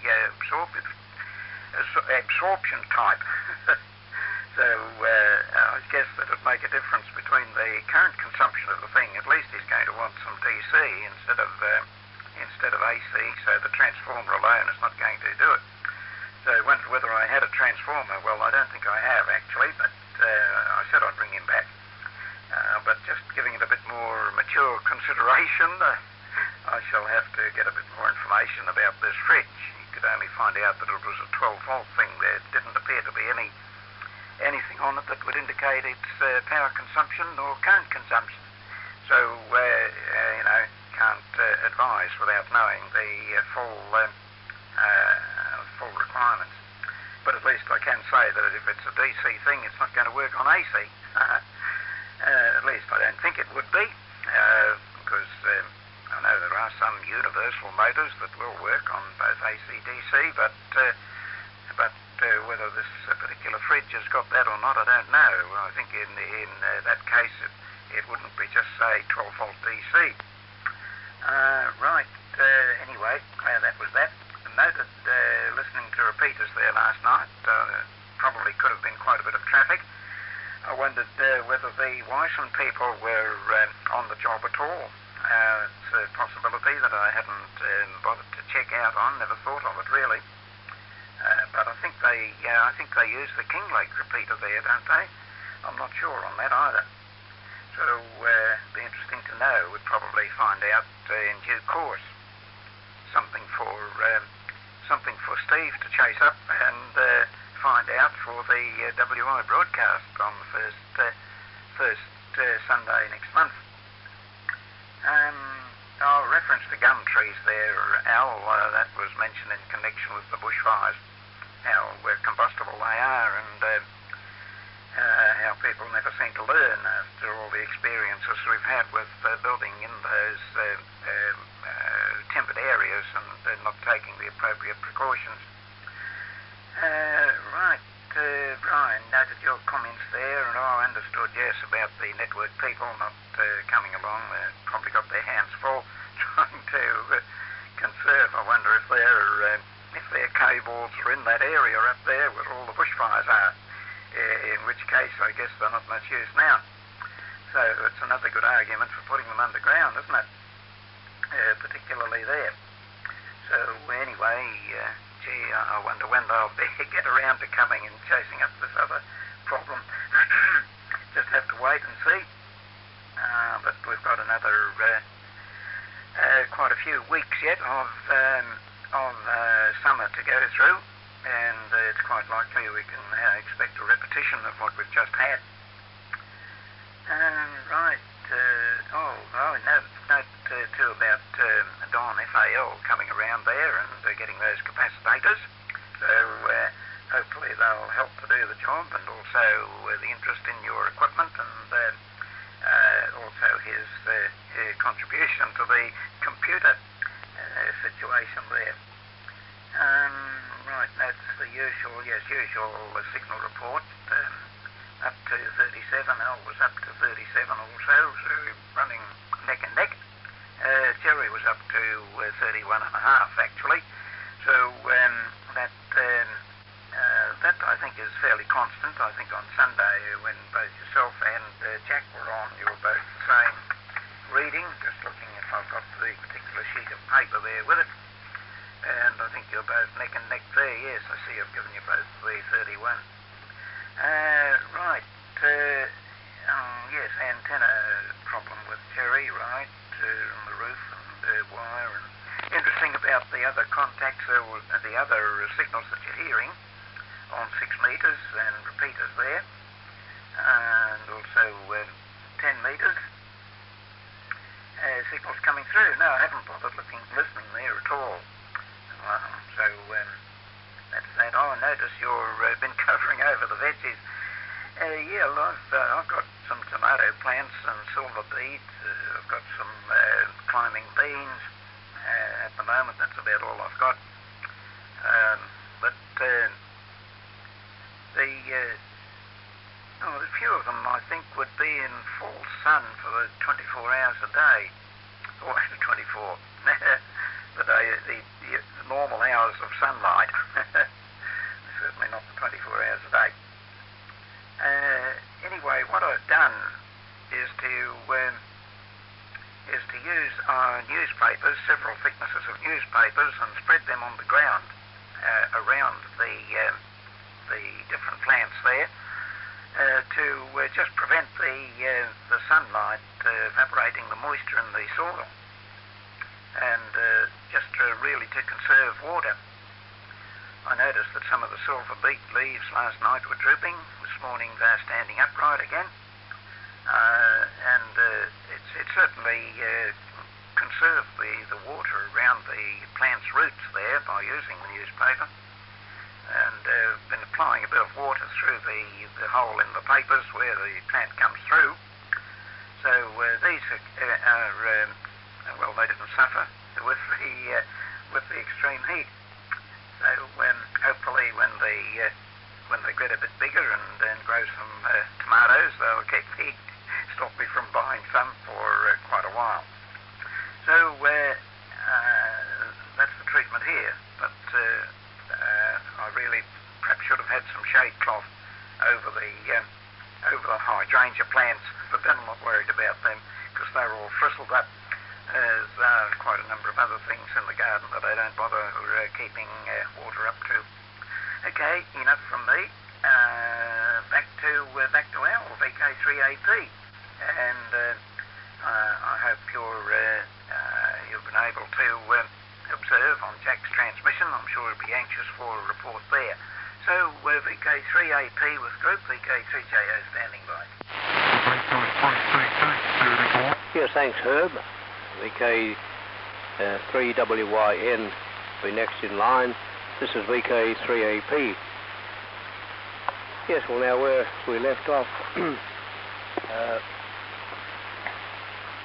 Optus, for the pay TV, cables stretching from lamppost to lamppost would be quite a problem, I think, at the moment. I don't know whether they have this pay TV up in the hills or not, but if they have, well, they've got a major repair job to do, I should think, because those cables will be very vulnerable to any form of heat. So I don't know what to think. And in the bushfires, yes, I remember those. I think I was working at Channel 9 at the time, and they caused quite some concern. But I was quite pleased to know that the transmitter hadn't suffered any. I think they've got it well placed up there. They've got it well cleared right around. There are some trees, great enormous gum trees right down across the road, where somewhere near the Sky High restaurant. But I don't think there was any great trouble. they've got all sorts of protection up there, of course. The what would you call it? I know the north wind used to affect the fire alarms. I had the building, all the buildings were equipped with these fire not extinguishers, detectors, and even inside the building. And I know at times there they used to always know when the toast was ready because they could hear the alarm go off, and a silly thing to do, I suppose, now you look at it, but they seem to get away with it. But I remember the 1983 Ash Wednesday only too well, because this 2-metre gear I've got here was still going then. We had a neighbour who was out fighting the fires. It was all around the Warburton area and everything, and I remember finally getting on the band. I think it was Channel 2, the Mount Dandenong repeater, and eventually we discovered that he was quite safe. He was staying at some hall nearby and was asleep under the table. I think that's how they missed him the first time, and they were very concerned about him, but that was quite okay after a while. I'm very pleased about that. And okay, Jerry, about uncovering the vegetables and covering them up and so forth. Yes, well, that's not my main problem here now. I don't grow any vegetables. I should, but we'll get around to it again someday.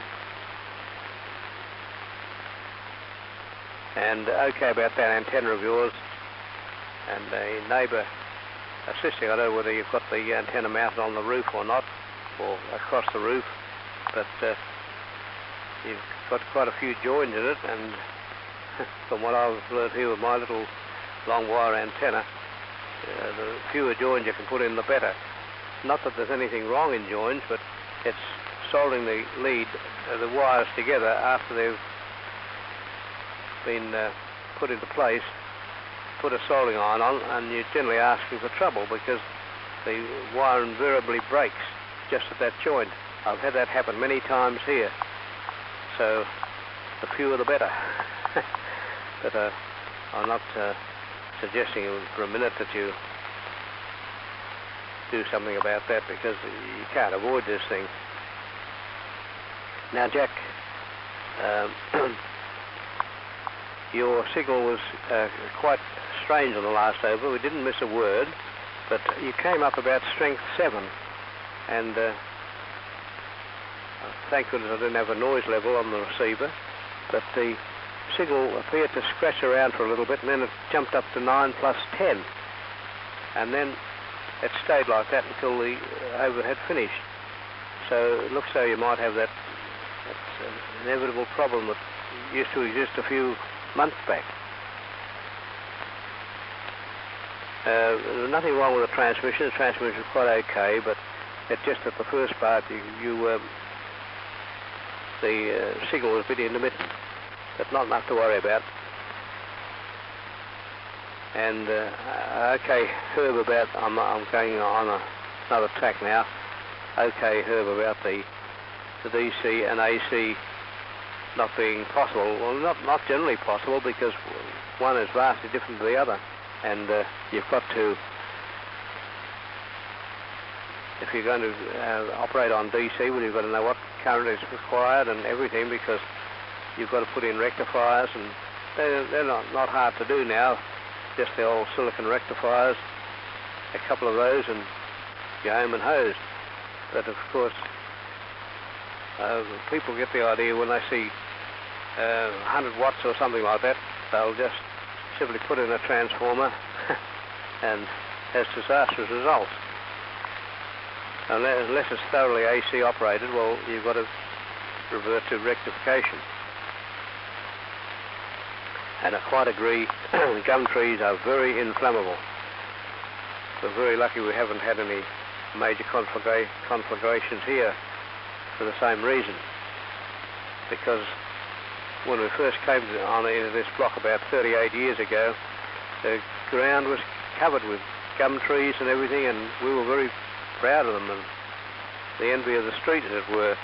But after a while, one or two had to come down, and for obvious reasons. And now, I don't know whether we'd persist with them. They're very, very inflammable. And that idea of yours, Herb, is very good. Newspapers spread out on the ground. That's very, very good, and I'm sure the plants will be very delighted. But I don't know how you'd put them down on the ground in this inclement weather we've had and expect them to stay there. You'd have to weight them with bricks or something like that and stand back.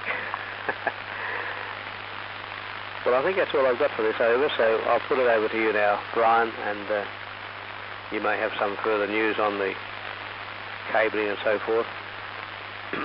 So VK3WYN to transmit the group listening. Oh, by the way, good morning, Jerry.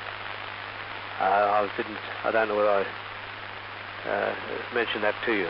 But anyway, good morning to you and welcome to the group again. VK3WYN, VK3AP, standing by.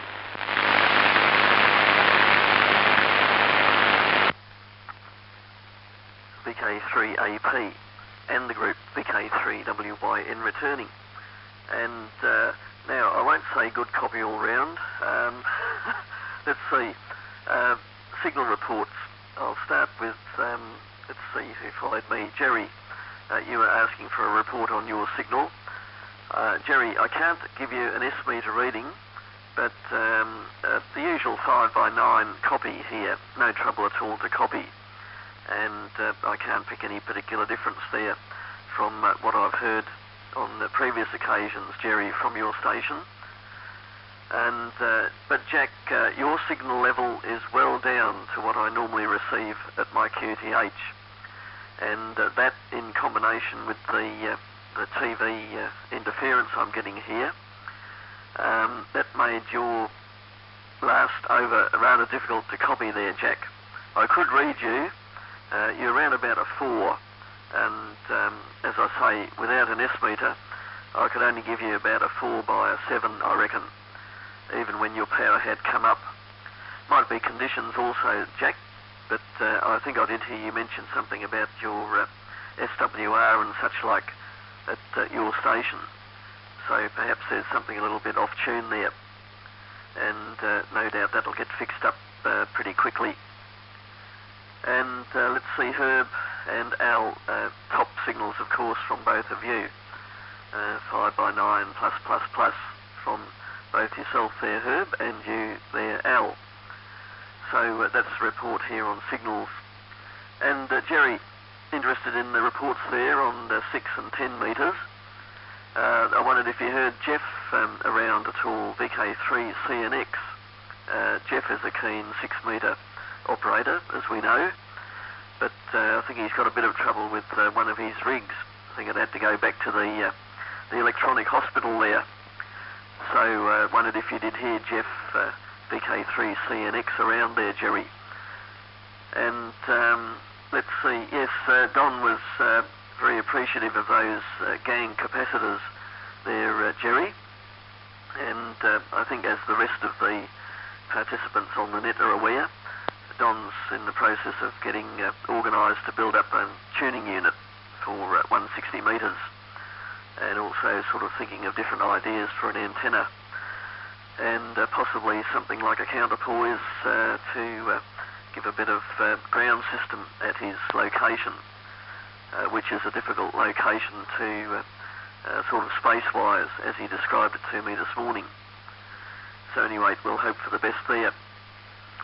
And let's see, yes, Jack, I gave your report on your signal. And Herb, let's see, note the comments on the fridge and the AC versus DC. Yes, I suppose, well, it's second nature to us, isn't it, when we're talking AC or DC. But I suppose to people who are not sort of having electronics for breakfast and supper, I suppose it's quite a meaningless sort of thing. If they see a plug and a piece of wire, they probably think that's fine. Plug it in. So interesting there. And yes, I don't know if there was anything going on Wyson. One of the reasons I didn't come up on 2 metres yesterday was in case there was some need there for particular frequencies, so I thought one less voice might make matters a bit easier there. So we'll see if anything does eventuate on the broadcast, Herb. And yes, a bit more information on the TV cable saga here with the RFI that's being generated from somewhere on those cables. As I mentioned on the previous over, the network maintenance people were well and truly flat out yesterday. I did get a phone call from them to say that they were, really 200% occupied on matters of quite extreme urgency there, both with the extreme temperatures and, of course, the extra traffic being generated by the emergency fire situation in the various parts of the state. So their particular aspect of their work is the maintaining the network of cables and ancillary equipment in top operating condition. So of course that's what they were flat out doing yesterday. So I'll be hearing from someone hopefully sometime later this week. But the interference is here still, so if any cables did get burnt down, Herb, they weren't the right ones. So there we are.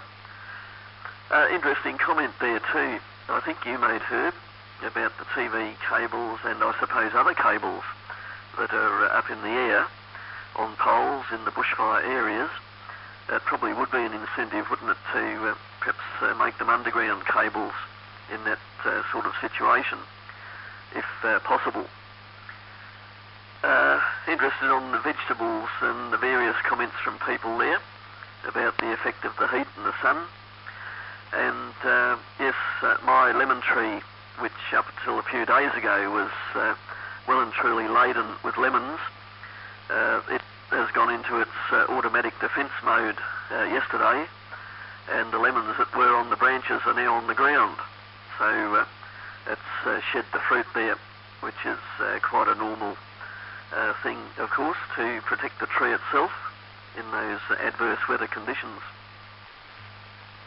And Al, most interested to hear what you were saying about the fire precautions and events regarding the Mount Dandenong TV towers and such like.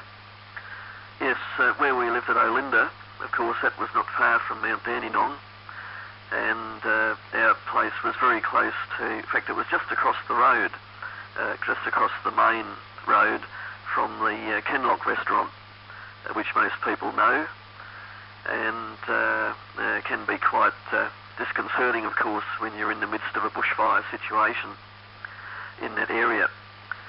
So anyway, I guess that's the risks people take, isn't it, if they like that environment. And yes, I note your comments also, Al, about the AC and DC there. And yes, there were some cooling devices I remember reading about some years back, a solid state device of some sort. I forget the exact name, but I think it was some Peltier effect, some name like that, Peltier. I think it was some device which was able to actually absorb heat and produce electricity. And of course, absorbing the heat would be the function of the refrigeration component there. And I've got an idea those units were actually in production. No motors, no moving parts as such. And I think they were designed for that car and caravan, and also portable arrangements, of course, where it's impractical to carry, say, a battery round or something like that, like a heavy-duty car battery. These devices were designed to work, I think, on just a minimal amount of light-duty electric power, possibly for monitoring. But the actual cooling mechanism, I'm pretty sure, was a solid-state device, that had been developed. I think the theory was in place many years ago, and the actual device was developed, I've got an idea, about 10 years back, maybe more. Somebody else might know a bit more about that. Jerry, round to you. VK3 ABS and the group VK3 WYN.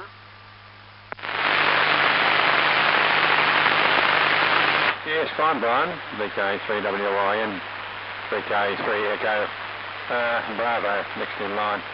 I think I'll make this my final. It's raining here, and it'll rush out and bring in some washing. We've got the lint stuck in the garage on a couple of lines that I have up there for emergency services. So we've got all that done. And it'll just like that. The rain rains all the afternoon. I really do it a few inches of it there, just to make the garden grow. So I just started walking. My little hand up there in the front lawn needs some water, water sources. So I have to give an inch or two. No, I was up in the 45, I was up in the 50 foot of rain, and there it was about right. Also, pardon me.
Signal cable was to do it that way, there was no other way of doing it. But they just string it all steel, and one centre cable, one centre, the copper centre was the one that carried most of the current. Japanese had a similar type of wire, and they had these little tubes. So you bear your wire and you push it, you'd bind the copper wire around the thing, and then you shove them into one centre cable, one centre, the copper centre was the one that carried most of the current. Japanese had a similar type of wire, and they had these little tubes. So you bear your wire and you push it, you'd bind the copper wire around the thing, and then you shove them into each end of the tube, and they put a match to them. Then there was a great cloud of smoke and everything, and apparently there was some sort of solder or something in or whatever in these tubes, but I couldn't rely on those. So we had boxes of those tubes we found, but the blokes used to use it for making firecrackers, stuff like that, locking the ends up with or slide in little bits of cordite and just put a match them and throw them at the opposition. That's to make a lot of small noises like 22s going off, you know. That off this full and just suck them in the fire. But they weren't much good for the job. They used to come unstuck. course, the Japanese wire is different, it's thinner, and I don't think there was as many strands in it as what we had in ours, but it was all appreciated when you were short of cable. And there's still plenty of it dotted around the jungles of Borneo, I think. Plenty of cable. But we had stuff that looked like a vine, and when you cut it, if you move, you just cut it to the coil up and wrap itself around a tree or something. And very hard to distinguish from the very thin trail of vines that used to wander around. So there we are. Yes, I didn't hear your friend there, Brian, CNX. I didn't hear Jeff on. I think I've worked him somewhere. It might have been on 10 metres. I think I may have worked him on 10. But I didn't hear any signals at all other than the beacon and this channel O coming in there. I must go in and check that on my book. And this broadcasting book that they brought out a few years ago. You remember the one that was, I think I got it as a birthday present from somebody. But now I went in to buy one there some months ago and they wanted $45 for it. I thought to myself, well, that's no good. That's too dear for me. So it's like everything else. You're on a good thing, you don't think it, it doesn't last too long. But there was one turned out by the Commonwealth Government. Department of Communications, it was called in those days. They probably don't have one now. Anyhow, I've talked on long enough. It's raining here, coming down, and it's very nice. The children have gone for cover under the lemon tree. They're all both of them sitting under there. And anyhow, we'll leave you be. You can probably hear it on the roof. So, good morning, everyone. Good morning to all. No, it's 4 minutes past 12 by the look of it on this clock, if it still works properly. Good afternoon to all our listeners. And we'll catch up with you tomorrow morning on the net here. This is VK3ABS signing over up and clear, and VK3ABS will be passing over to VK3 Echo Bravo. VK3JO and the group VK3EB returning. I've put a tuner in circuit now, so I'm tuning it up. That's okay on receive anyhow, but I don't know how it's going on transmission. I see it kicks up every now and then on the highs, I think. So that's the story there. But anyhow, I'll have a fiddle this afternoon, and I want an SWR meter. That's the thing I want in the circuit. And I'll connect that up and have the tuner. I've also got the stealth tuner I can put back in, but it's so long since I've used all this apparatus that I don't know how to connect it up, so I'll have to have a go at connecting it up. But at the moment, I'm not using the ballon. I've just got it connected straight up with the tuner in circuit. So theoretically, it may not be too bad. But anyhow, we'll find out. I'll listen to Herb's over as to whether Herb can read me. Okay, catch you all tomorrow, and thank goodness we're over the heat. And it is raining here. I don't know how heavy, but I'll find out when I leave the set. So VK3JO in the group, VK3EB is now off and clear, and saying good morning all round, and good morning to our shortwave listeners.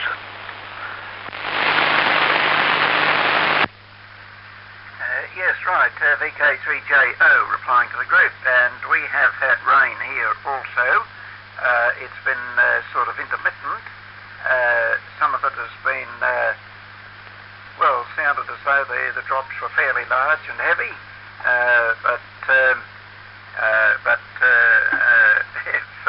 it's quiet at the moment.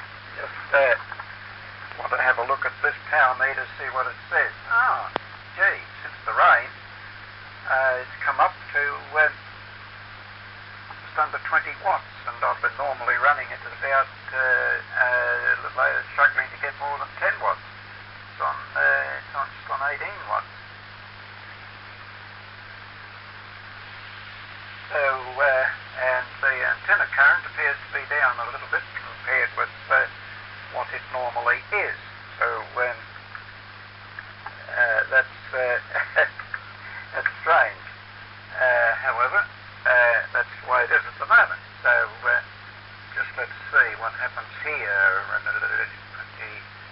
set to the SWR reflect. Forward, of course, it doesn't go give me a full scale reading forward. And the reflect position, yes, well, it does show some SWR, which should be perhaps rather high. If we could, right, 100 watts there. Yeah, strange. It's reading up there about 18 watts at the moment. And it has been a struggle to get the to get more than about 10 watts. And with that, I was getting a higher current in the antenna. Right, Jack, look, I'm sorry to fiddle around like that, but that's just something, peculiarities. You'd like to know the reason for all that. I can't give it to you now. Your signal there, you started off very weak and distorted, and it took quite a few seconds. I didn't put a timer on it, but I should say perhaps about 20, something like that, before it suddenly jumped up to the full strength. And that is down compared with the strength I've been getting from the FT101E. The maximum reading on the meter was 16, and normally I've been running about 18 with the FT101E that you've got there, I think it is. Anyway, hopefully with a bit of fiddling around there you might be able to improve that. But it looks like that fault in the forest zone is still there, and it's going to continue to be a problem until it's located and fixed, apparently. Okay, well, you usually want to get away, so that's the best I can give you there, Jack, and hopefully we'll see you tomorrow, and maybe by that time you might have tried some different tuners there, and perhaps improve things and getting a reading of some RF output, and on the field strength meter too. Right, let's see. So we'll see what happens tomorrow there, Jack. Have a nice day. And Al, okay from you there too. Interesting comments. Well, the rain's eased off at the moment, by the way. There's none of it now at the moment, but it's still been on and off, and some of the drops have been quite heavy. But certainly need to downside more. So let's hope it does occur. Interested in all your comments there too. Channel 9 and the bushfires there. Yes, it's always a worry, but fortunately you do seem to have that cleared area, and having that Sky High restaurant with its cleared area there too has been a saviour for it. That didn't get damaged, but certainly they're a worry. We're okay too about the Ash Wednesday, I think, yes, and being there, and your friend there found him eventually asleep, so everything was okay there. Problem with folded joints. Can't say that I've had a great deal of a problem there. I might have at one stage, but anyway, not to worry. There's that long wire aerial that I've got up that's got folded joints in it, and I just sort of twisted the wire together and made sure I've soldered it properly. So anyway, perhaps it takes a time for the failure to occur. I think I did have one or two failures in getting it up at one stage, but it's been up for quite a while now without any problems. Right, yes, so those papers on the ground, well, they're just to stop the evaporation from the soil. Seem to do a good job there. And Brian, yes, okay from you there, and let's see, the net.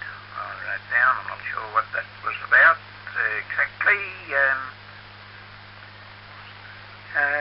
Signal strength, Jack, yes, report, that's right. Note his report there, no doubt he heard that too, and obviously you're not getting enough signal there from him. Yes, your signal's improved according to my meter, since the start of the session.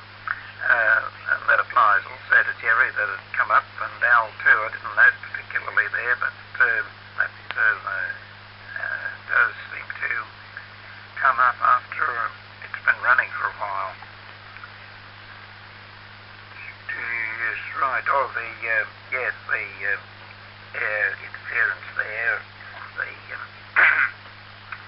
network maintenance people on the phone, yes. Oh, let's hope that they can get around there without too much delay. Note the lemon tree shedding its fruit. Yes, that's what it does when it's in distress that way. And that was interesting too about that refrigeration. I hadn't caught up with anything like that.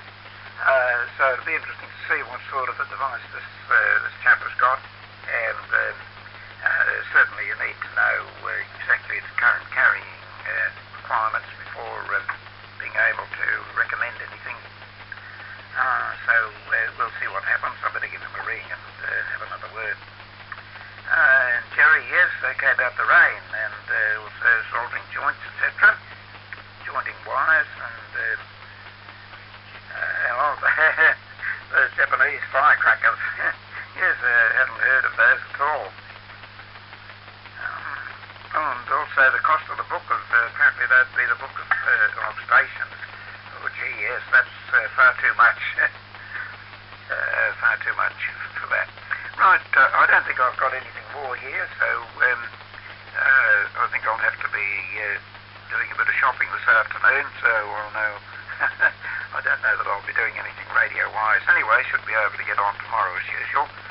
So, let's see, what is tomorrow? Well, tomorrow's Thursday. Thursday, yes, I don't think it's the usual sched week. I think we had that last Thursday, so it'll be next Thursday for that. Okay, all the best. We'll have a nice day. Catch up with you again later on. And thanks for popping up today. And very good afternoon to our other listeners. We may have had a few more now than we had earlier. VK3JO concluding with the group, putting it over to Al, VK3AP, and I'll listen through for all final comments before closing. Cheers all. Yes, thanks Herb, and Brian would be next. So I haven't got very much on this particular session. This is VK3AP incidentally, and I was just interested in that cable problem you have there, Brian. Not that concerns you greatly. It's the other company, but it's that little bit more, so just the 2 metre here I've got on.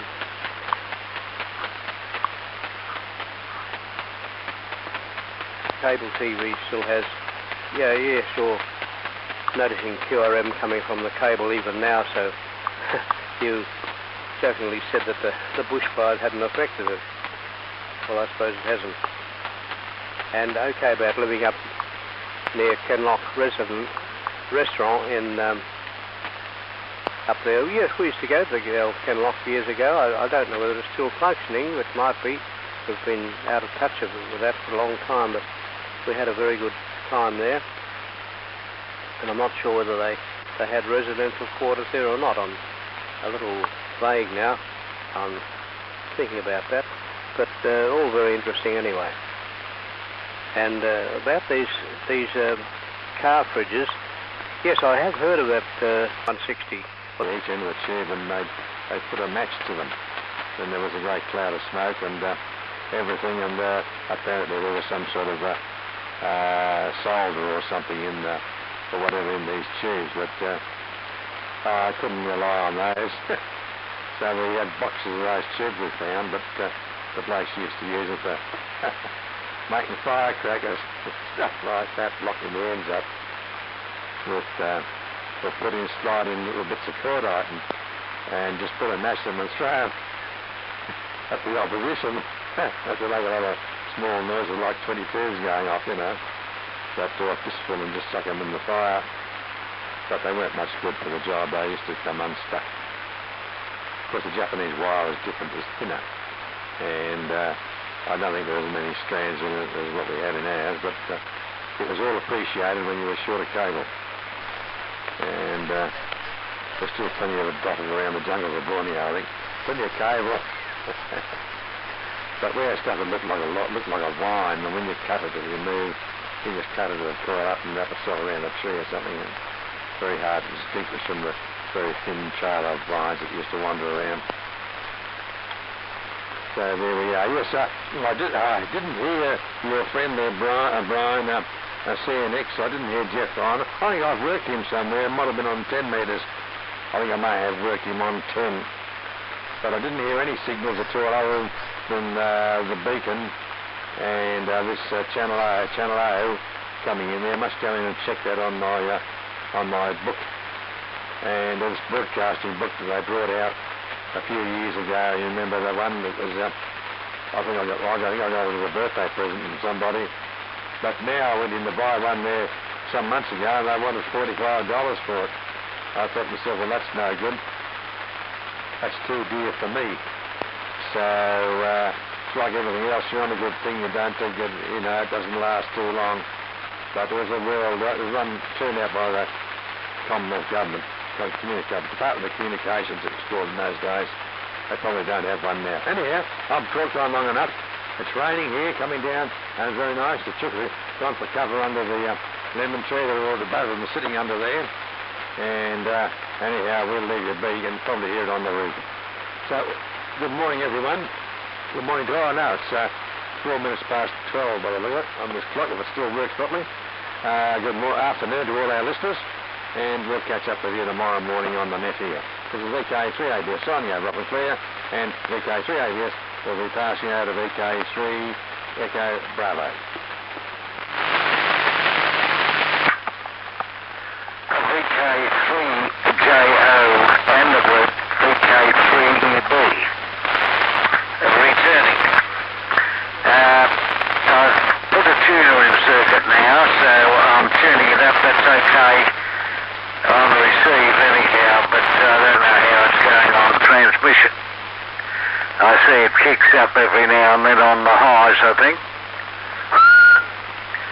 So that's the story there. But anyhow, I'll have a fiddle this afternoon, and I want an SWR meter. That's the thing I want in the circuit. And I'll connect that up and have the tuner. I've also got the stealth tuner I can put back in, but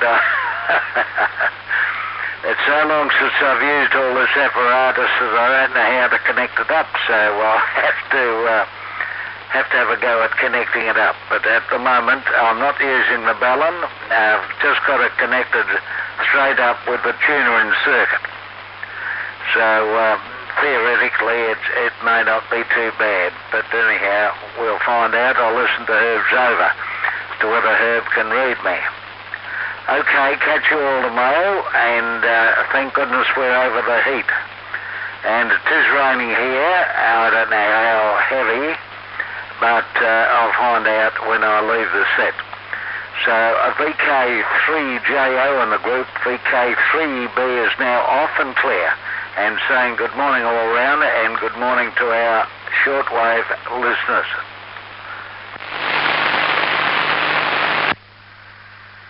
Yes, right, VK3JO replying to the group, and we have had rain here also. It's been sort of intermittent. Some of it has been, sounded as though the drops were fairly large and heavy,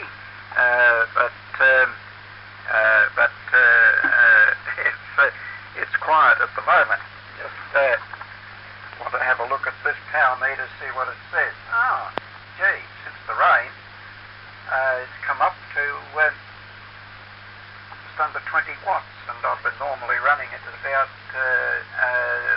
struggling to get more than 10 watts. It's on just on 18 watts.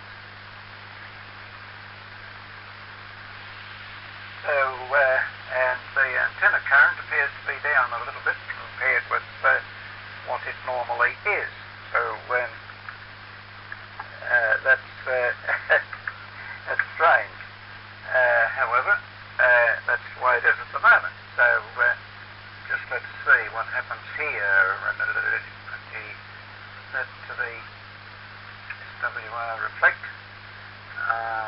Forward. Oh, of course, it doesn't go give me a full scale reading forward. And the flex position, yes, well, it does show some SWR, which should be perhaps rather high. If we could, right, 100 watts there. Yeah, strange. It's reading up there about 18 watts at the moment. And it has been a struggle to get the to get more than about 10 watts. And with that, I was getting a higher current in the antenna. Right, Jack, look, I'm sorry to fiddle around like that, but that's just something, peculiarities. You'd like to know the reason for all that. I can't give it to you now. Your signal there, you started off very weak and distorted, and it took quite a few seconds. I didn't put a timer on it, but I should say perhaps about 20, something like that, before it suddenly jumped up to the full strength, and that is down compared with the strength I've been getting from the FT101E. The maximum reading on the meter was 16, and normally I've been running about 18 with the FT101E that you've got there, I think it is. Anyway, hopefully with a bit of fiddling around there you might be able to improve that. But it looks like that fault in the forest phone is still there, and it's going to continue to be a problem until it's located and fixed, apparently. Okay, well, you usually want to get away, so that's the best I can give you there, Jack, and hopefully we'll see you tomorrow, and maybe by that time you might have tried some different tuners there, and perhaps improve things and getting a reading of some RF output, and on the field strength meter too. Right, let's see. So we'll see what happens tomorrow there, Jack. Have a nice day. And Al, okay from you there too. Interesting comments. Well, the rain's eased off at the moment, by the way. There's none of it now at the moment, but it's still been on and off, and some of the drops have been quite heavy. But certainly need to downside more, so let's hope it does occur. Interested in all your comments there too. Channel 9 and the bushfires there, yes, it's always a worry, but fortunately you do seem to have that cleared area, and having that Sky High restaurant with its cleared area there too has been a saviour for it.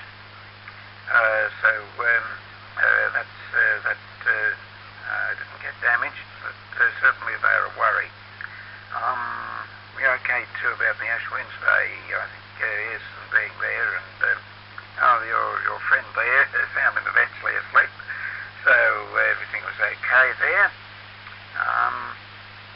Problem with soldered joints. Can't say that I've had a great deal of a problem there. I might have at one stage, but anyway, not to worry. There's that long wire aerial that I've got up that's got soldered joints in it, and I just sort of twisted the wire together and made sure I've soldered it properly. So anyway, perhaps it takes a time for the failure to occur. I think I did have one or two failures in getting it up one stage, but it's been up for quite a while now without any problems. Right, yes, so those papers on the ground, well, they're just to stop the evaporation from the soil. Seem to do a good job there. And Brian, yes, okay from you there, and let's see, the net I wrote down, I'm not sure what that was about exactly. Signal strength, Jack, yes, report, that's right. Note his report there, no doubt he heard that too, and obviously you're not getting enough signal there from him. Yes, your signal's improved according to my meter since the start of the session, and that applies also say to Jerry that it come up, and Al too. I didn't note particularly there, but that does seem to come up after it's been running for a while. Yes, right. Oh, the interference there. The network maintenance people on the phone. Yes. Oh, let's hope that they can get around there without too much delay. Note the lemon tree shedding its fruit. Yes, that's what it does when it's in distress that way. And that was interesting too about that refrigeration. I hadn't caught up with anything like that. So it'll be interesting to see what sort of a device this chap has got. And certainly you need to know exactly its current carrying requirements before being able to recommend anything. So we'll see what happens. I better give him a ring and have another word. And Jerry, yes, okay about the rain, and also soldering joints, etc., jointing wires, and those Japanese firecrackers. Yes, haven't heard of those at all. And also the cost of the book of, apparently that'd be the book of stations. Oh, gee, yes, that's far too much. Far too much for that.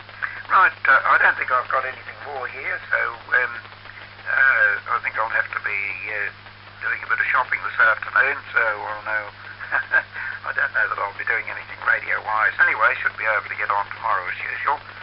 So, let's see, what is tomorrow? Oh, tomorrow's Thursday. Thursday, yes, I don't think it's the usual sched week. I think we had that last Thursday, so it'll be next Thursday for that. Okay, all the best. We'll have a nice day. Catch up with you again later on. And thanks for popping up today. And very good afternoon to our other listeners. We may have had a few more now than we had earlier. VK3JO concluding with the group, putting it over to Al, VK3AP, and I'll listen through for all final comments before closing. Cheers all.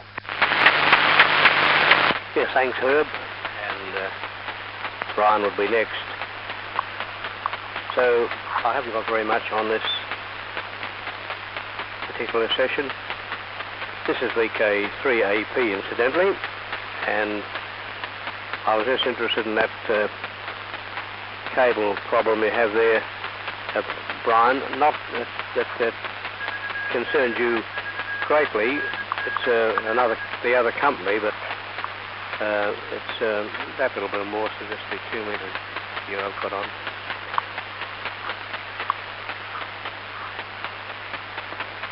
Cable TV still has, yeah, sure.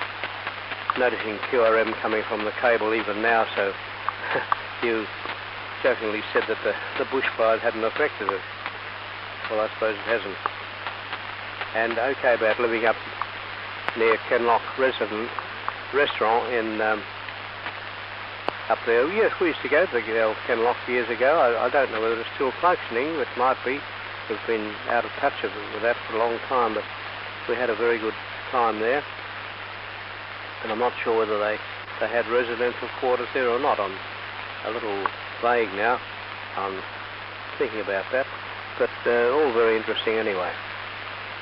And about these car fridges, yes, I have heard of that system. I'm not quite sure what it involves, but they had heat absorbers in use, and that was apparently quite effective.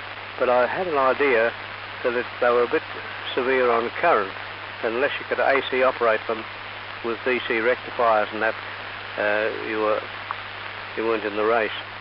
And I don't know what's happened to them. You say they're in production now. Well, I suppose that'd be very interesting.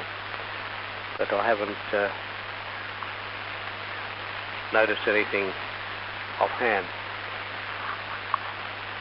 And okay, Jerry, about the rain there. Well, I haven't even been outside to see if there's any rain or not.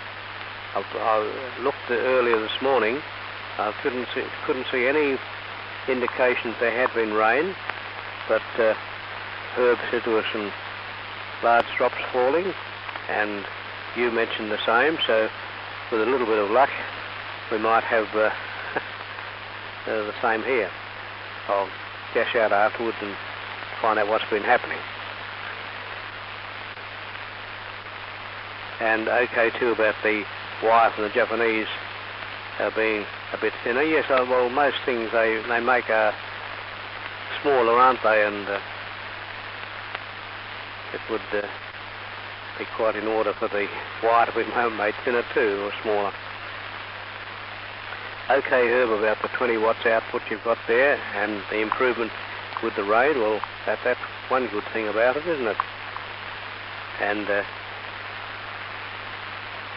I don't know whether the SWR is affected greatly. I know it does affect my 2-metre rig, even though I've got the coax going right up to the antenna, and it's supposedly properly terminated with silicon grease and everything like that.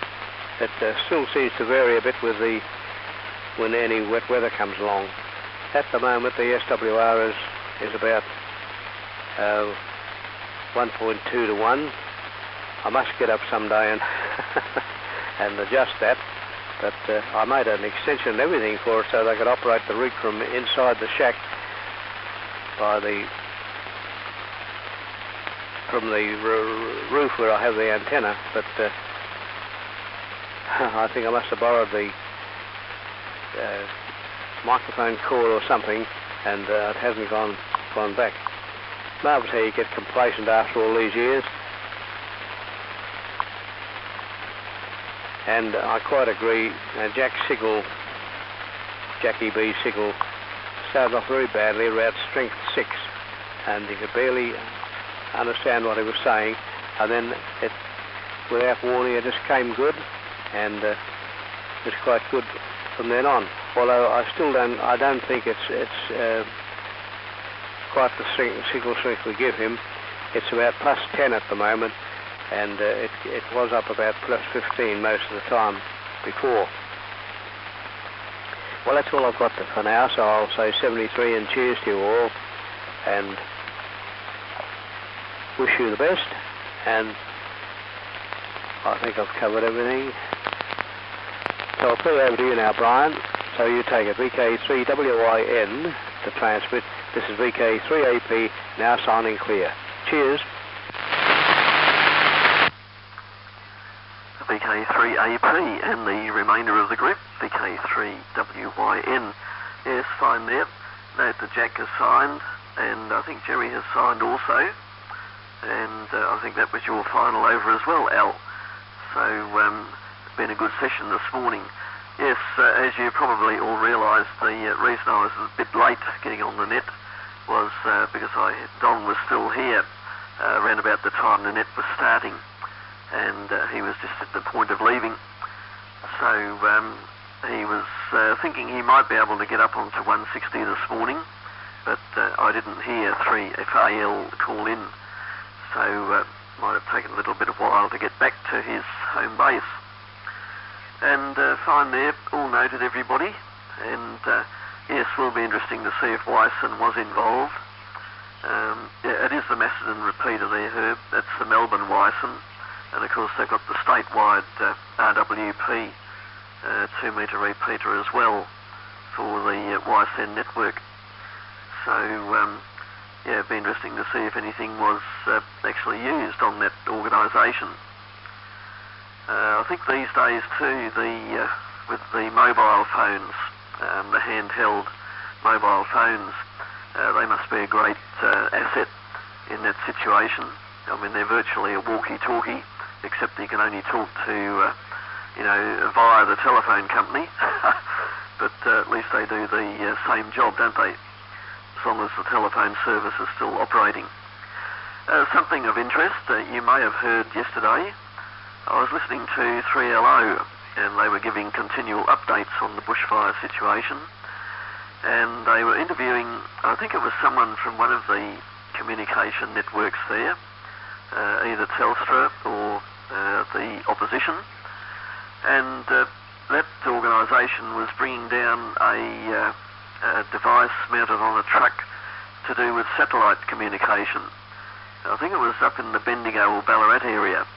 but they were actually driving down at the time this broadcast was going to air yesterday afternoon or early evening. And as I say, it was an additional satellite communication mobile arrangement, of course, so that would be quite handy as well. Be handy in the backyard here. We could rig that up for something, I'm sure. Now, for those students amongst us, I thought on this matter of the refrigerators, thought I'd grab one of my handbooks, which is titled Definitions and Formula for Students, Electrical. And it's one of the Pittman books from, back in about 1950-something, going by the price on the cover of 10 pence. I think it must have been the early 50s. Anyway, they have this Peltier effect mentioned, and I spell that word Peltier, Peltier effect. And what it is, it's the either the liberation or the absorption of heat, which takes place at the junction where current passes from one material to another. And it is that device, I'm sure, that is in use in some of these refrigerators. It does need a current source, but I had a feeling that it was not such a high current source required as required for the conventional motor-driven compressor type of refrigeration. So anyway, that is the Peltier effect, and everybody on the net and all our listeners can do a research project on that in time for the next 160 metre session. I'll say cheers to all, and good to catch up. And I hope, Don, if you're listening, I hope you can achieve some worthwhile results there eventually with the ATU and hopefully a counterpoise for 160 metres. Let's see, Herb, I think you're the last one on the net.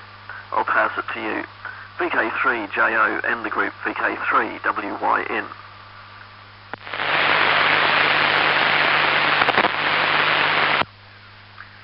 Yes, okay there, Brian, and anybody else that's still listening, and thanks very much for that. That's quite interesting about that.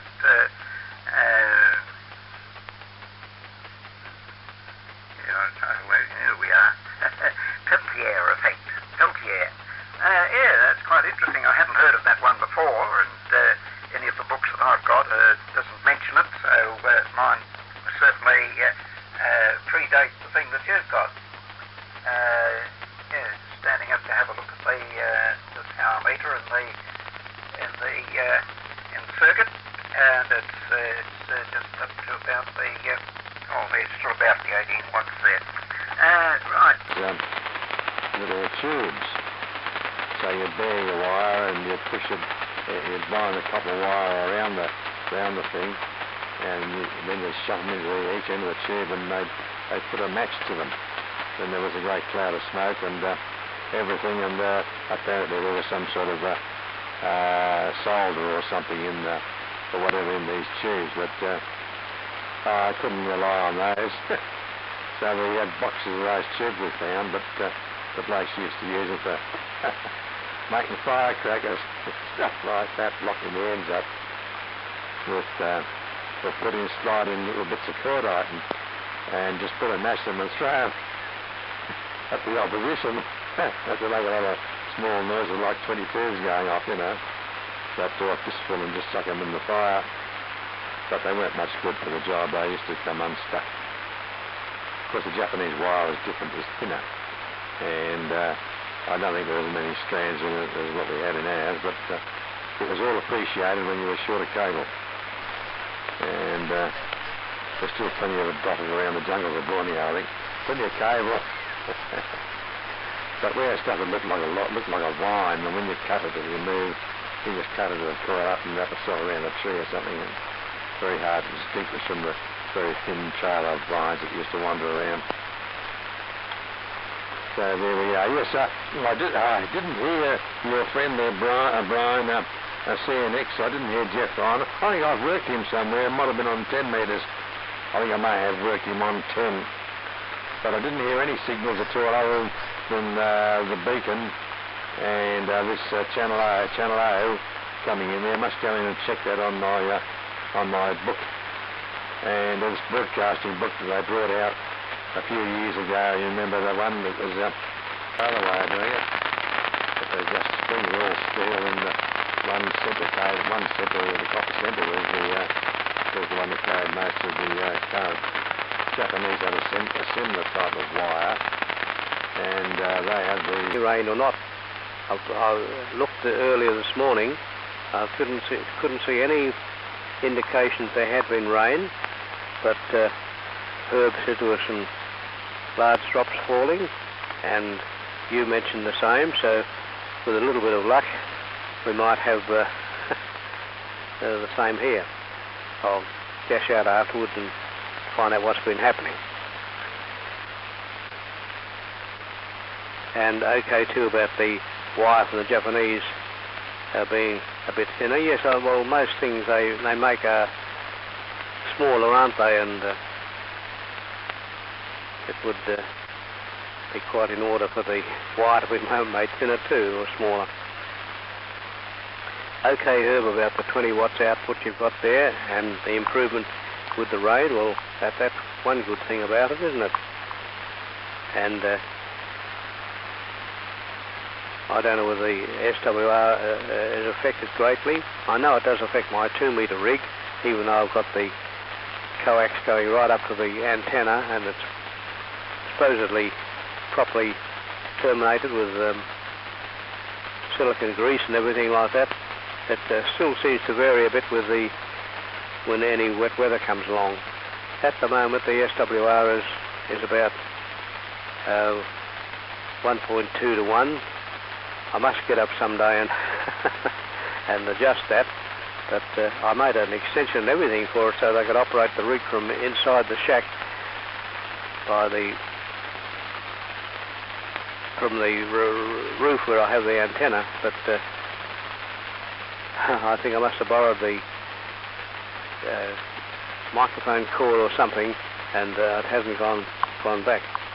Marvellous how you get complacent after all these years. And I quite agree. Jackie B. Signal started off very badly, around strength 6, and you could barely understand what he was saying. And then it, without warning, it just came good, and it was quite good from then on. Although I don't think it's quite the signal strength we give him. It's about plus 10 at the moment, and it was up about plus 15 most of the time before.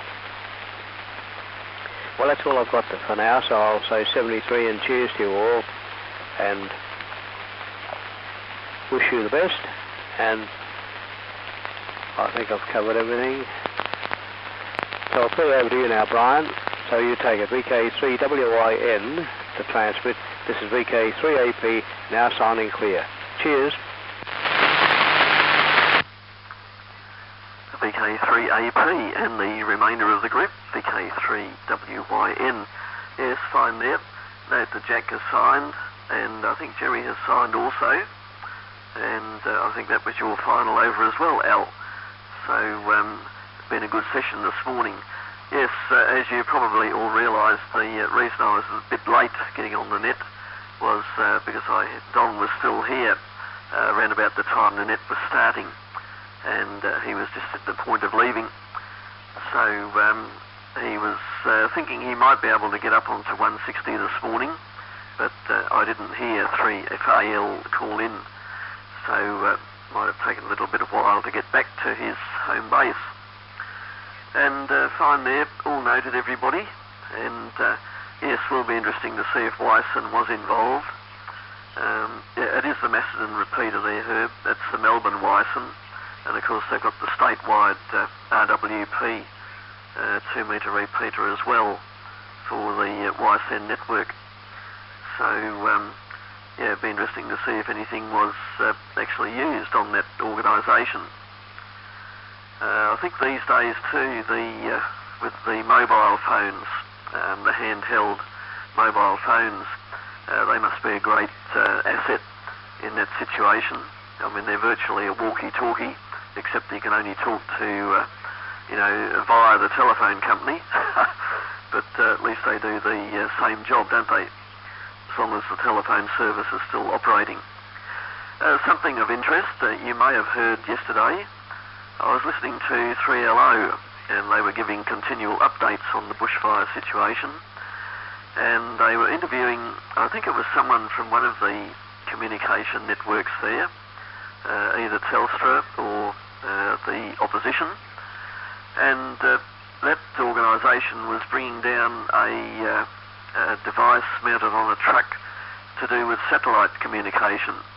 I think it was up in the Bendigo or Ballarat area, but they were actually driving down at the time this broadcast was going to air yesterday afternoon or early evening, and as I say, it was an additional satellite communication mobile arrangement, of course, so that would be quite handy as well. Be handy in the backyard here. We could rig that up for something, I'm sure. Now, for those students amongst us, I thought I'd, on this matter of the refrigerators, thought I'd grab one of my handbooks, which is titled Definitions and Formula for Students, Electrical.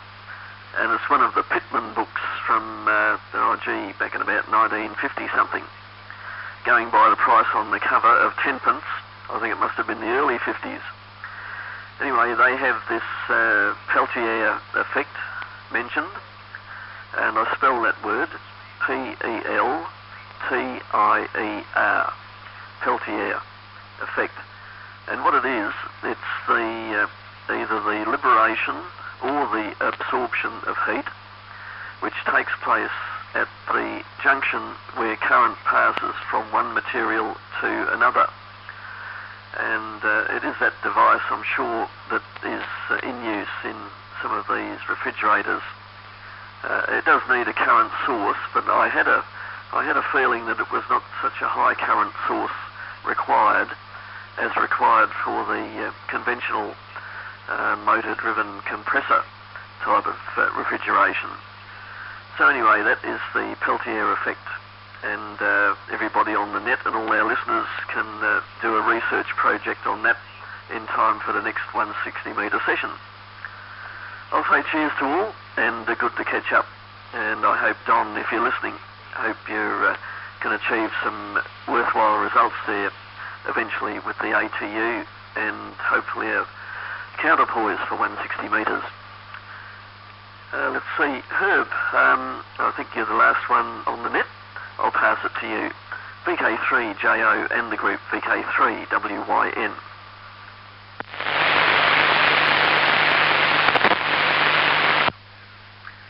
Yes, okay there, Brian, and anybody else that's still listening, and thanks very much for that. That's quite interesting about that.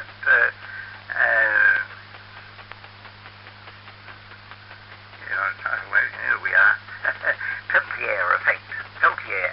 Yeah, that's quite interesting. I hadn't heard of that one before, and any of the books that I've got doesn't mention it, so mine certainly predates the thing that you've got. Yeah, standing up to have a look at the power meter in the circuit, and it's just up to about it's still about the 18 watts there. Right, yeah, thanks for that. That's quite interesting. I would, look, I'm only just suspecting that this is something reasonably new, and I'll find out. I better give the young chap a ring and see whether he's available there now and find out exactly what it is. So without knowing its current requirements there, of course, it's not for the race. But I just wondered if it's not too much, you might be able to get hold of a battery charger and use that. Might require some capacitor across the charger. So depends. Okay. Cheers, all the best there. See you later, and thanks everyone. VK3JO concluding and closing. Cheers all, VK3WYN clear.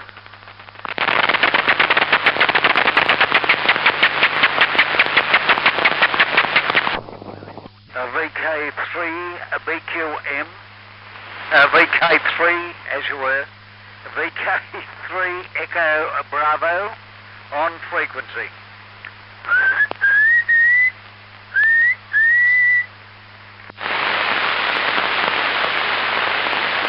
Yes, you did copy me, I take it, Jack, VK3 BQM.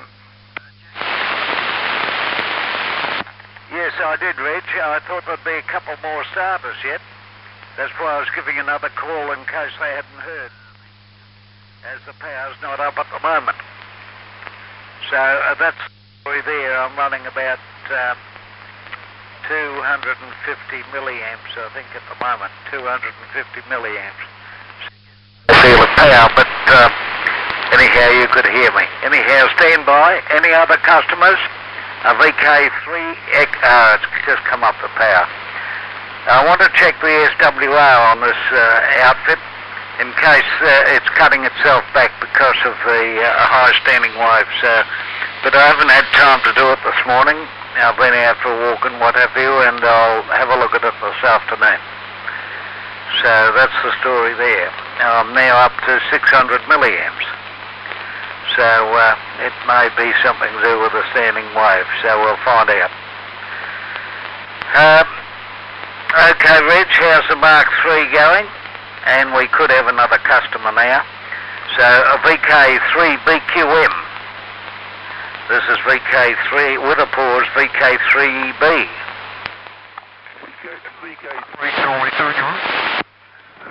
VK3JO.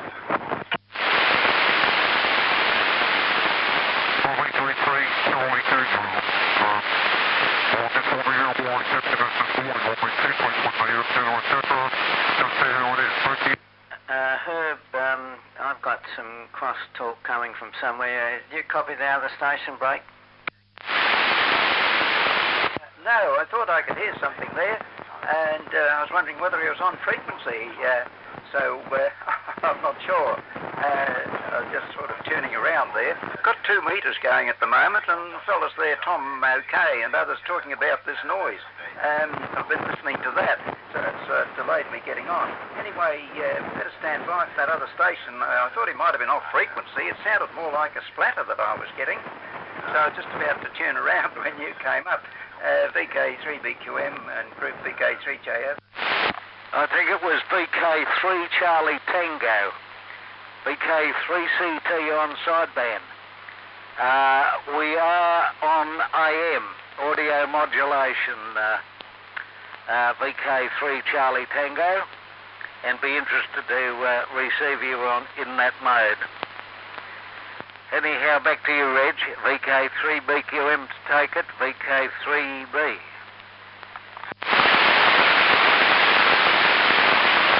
Right, thanks, Jack. For the benefit of VK3CT, most of the stations operating on the 11 o'clock net are crystal locked. I am myself this morning, and I couldn't tune off the crystal frequency to chase you to see if I could receive you there on this AM session. So I'm sorry about that, but I thought it sounded like a sideband station. But Jack, I believe I haven't got the 101 hooked up today to be able to check it, but I think you're high in frequency, which meant that he may have come up on slightly higher frequency as well, which made it awkward for me, particularly with him being on sideband. I just sort of knew he was there, and that was all. But it sounded as though they might have had another net operating at a different frequency to me when I first heard it. Right. Yes, I need to do some station repairs here too, Jack. For some reason I've got very low radiation. I've got 40 watts of carrier on the tele radio. My power meter is telling me I've got a an output of carrier of 40 watts, and yet the radiation is low according to my field strength meter. And the SWR is up around about 1.5, perhaps it could be slightly higher, which is something that I've tuned out with an ATU, always having that in line when I'm operating AM on 160, and the antenna is normally 1-to-1 on its own without the ATU there, and it's not the last couple of days, and I haven't had time to find out why. I finished wiring up the Mark III linear, but I still have to cut the meter hole in the front panel. I have to measure up where all the shafts come out and drill holes in the front panel to accommodate the shafts. And then I also have to cut out sections of the back panel which will allow the SK239 sockets to come out, and the terminal strip for all the power input leads, fan B plus and press to torque wiring, and the general wiring that's involved comes out on a terminal bar, and I have to cut recess out the back panel to allow for that. And but I want to do some firing up tests first before I go much further. The panels are removable, but once I've put the front panel on, the meter plugs in, the same as the fans plug into the bottom and top covers. But once I've got the front panel on, I've got to lock on all the knobs and that sort of thing, and I don't want to remove it to do some find out I've got something wrong somewhere that's not functioning properly. I'd sooner put it on there without the front panels, or put it on test, I should say, without the front and rear panels until I check out what's happening with it. I did do a visual check on the wiring to find I had one pair of leads reversed on the back of a switch, a metering switch, which would have only reversed them to the way I wanted it to work, but those little things that you can have that aren't 100%, I want to find out now before I start mounting the panels. I may go off air for a few days once I get myself sorted out here. I want to have a look at the oscilloscope. I wanted it to work, but those little things that you can have that aren't 100%, I want to find out now before I start mounting the panels. I may go off air for a few days once I get myself sorted out here. I want to have a look at the oscilloscope. I want to see what's wrong with the antenna system. Something is not quite right with it. And I want to also try and work on this Mark III and do the testing. So I may disappear for a few days when I get the time to do it anyway. Won't be for a few days yet, but once I do, I'll sort of get stuck into it. Right, trust you're well there, Herb. Good morning to any listening friends out there. VK3JO to take it with a pause in case anyone else wishes to join us there. This is VK3BQM.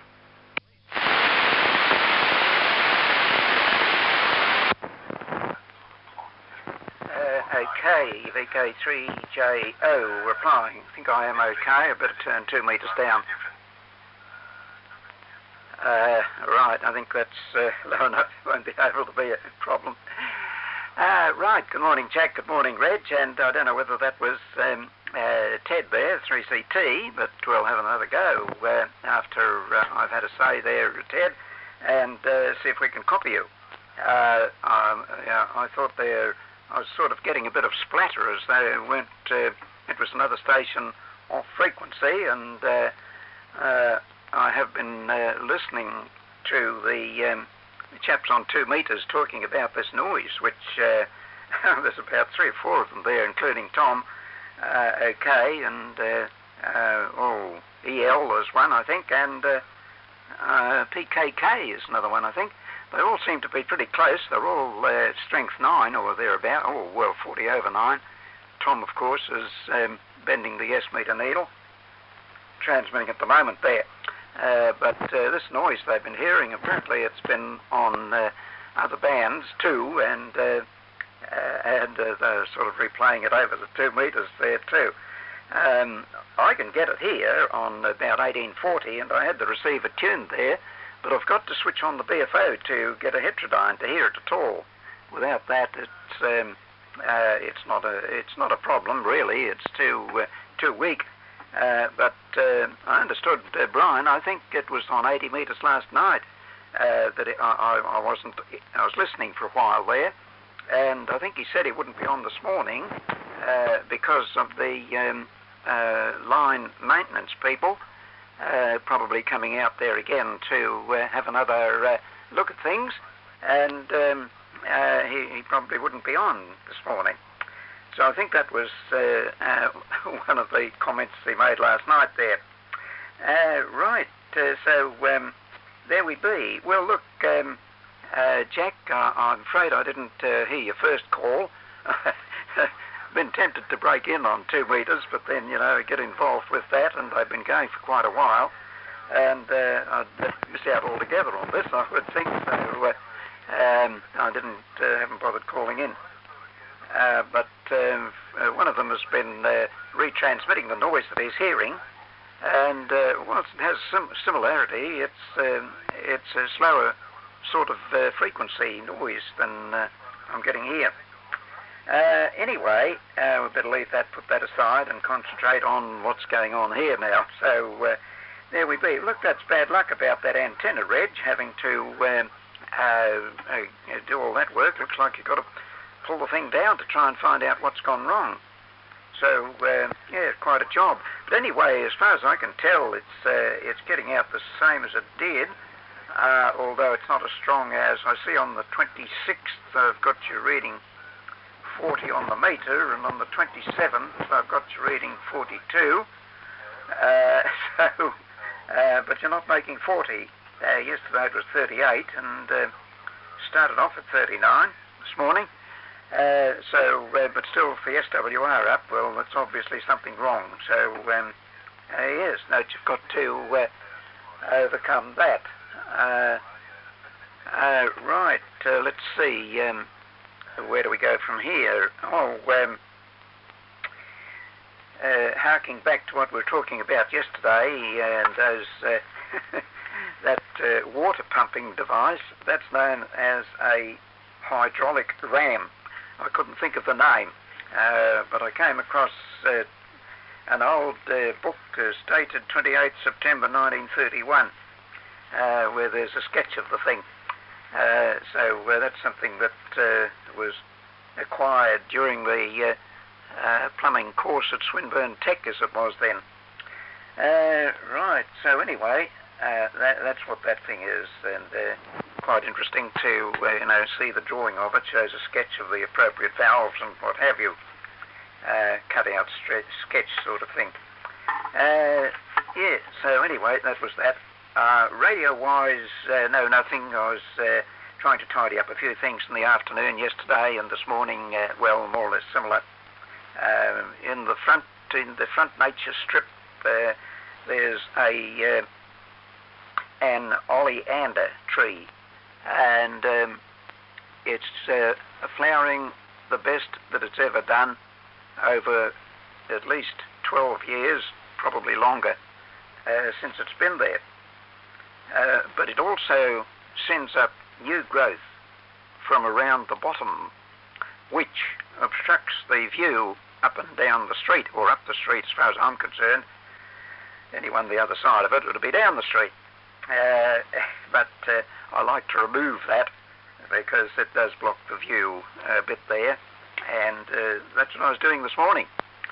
So I put it through the muncher and got some more mulch for the garden. So actually, no radio wires, but I've had the 2 metre set running and was hearing those chaps chatting about this noise.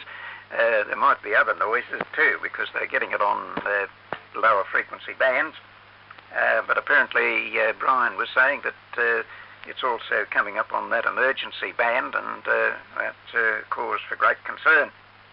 So in 2 minds whether to hop up there and just fill them in about Brian's experience. And in fact, he won't be on today. So I've got nothing further to add, done nothing with the AR7 as yet. So I have to get stuck into that too and try and organise things. But otherwise this set appears to be functioning much the same as usual. So look, we'll take a pause for Ted, VK3CT. If you're there, and if that were you calling, well, I'll have give us a fairly prolonged call, and I'll tune around and see if I can pick you up. And if it is SSB, I should be able to dissolve it by the use of the... did I say dissolve? No, I meant resolve. By the use of the BFO on this, but it usually takes a while to get the adjustment so that I can understand it. So with a pause, VK3CT to have another go, and 3EB, 3BQM also listening. VK3JO is standing by. VK3WYN on frequency.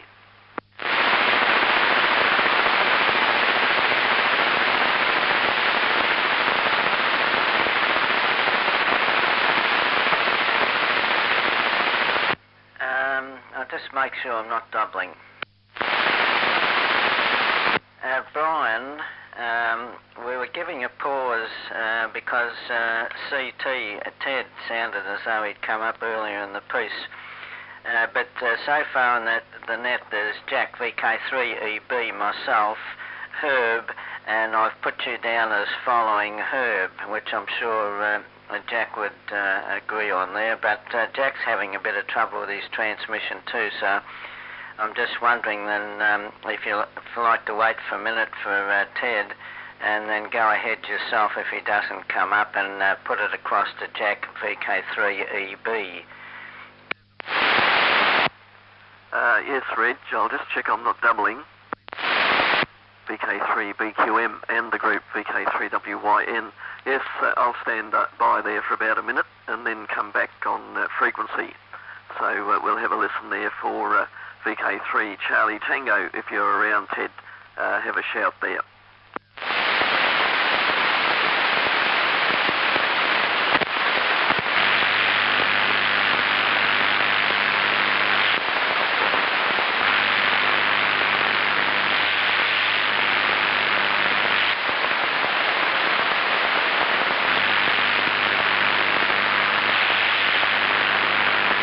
Nothing heard here, Brian.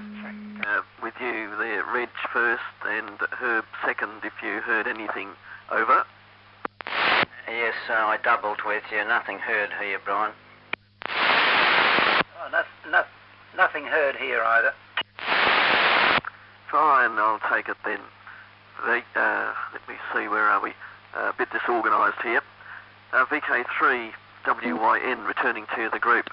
And good morning to Jack, VK3EB, Herb, VK3JO, and yourself there, Reg, VK3BQM. And I came onto the net in time to hear the tail end of your over, Herb. A bit late coming on this morning for reasons which I'll explain in a minute. Heard a mention there, Herb, of the oleander, and yes, I've got a couple of those here, and they the shoots do sprout, don't they? And quite a job there to keep them in trim. And heard a comment there also, Herb, about the AR7, and also about the hydraulic ram pump. Yes, oh, that's interesting. And I'm sure there is a name as well, like a proprietary name. Blade, if I can think of what it is there, Herb, for those particular pumps. And that the hydraulic ram pump, yes, that's the principle, isn't it? of how they work there. So good to hear that. Right, now I'll catch up on the news from Jack, which I heard something about possible problems there with transmission or antenna. And also heard a reference to your antenna, Reg, so I'll catch up with that next time round. News from here. Now, let's see, not a bad day, and quite mild outside at the moment, and I think we're gradually warming up. And running the usual 25 watts here from the tele radio to my quarter wavelength of wire. And all good signals. Well, I haven't heard Jack yet, but Reg and Herb, your usual full strength here, of course, and I'll await to hear Jack's transmission. Last night and this morning, up on the 80 metre net session there, and quite a few topics covered. And this morning I had the second visit from the cable TV network maintenance crew. This particular visit was to do further checks on the interference which I'm experiencing on the HF bands. And quite interesting what happened today. I might add at this stage the interference is still here, and it has been deduced that it's not emanating from one of the two groups of cable TV cables. I won't say which one over air, of course, but the crowd that were here this morning, they switched off their network momentarily, and the signal and the interference was still present on the receivers here. So that's eliminated at least one half of the cables there from the problem. So the next step is going to be from my area will be to raise the matter with the SMA and point out the tests that have been done so far, and also the fact that one of the two networks has been eliminated as a possible cause of the RF interference. So and the SMA will probably take it further from there, I hope. So being quite an interesting exercise, especially seeing how they actually do the testing of the various cables, and also getting a further understanding of what the cable network does. So quite informative there. Okay, with that I'll pass it round to Jack, and I'll give you a report there, Jack, next time I come round.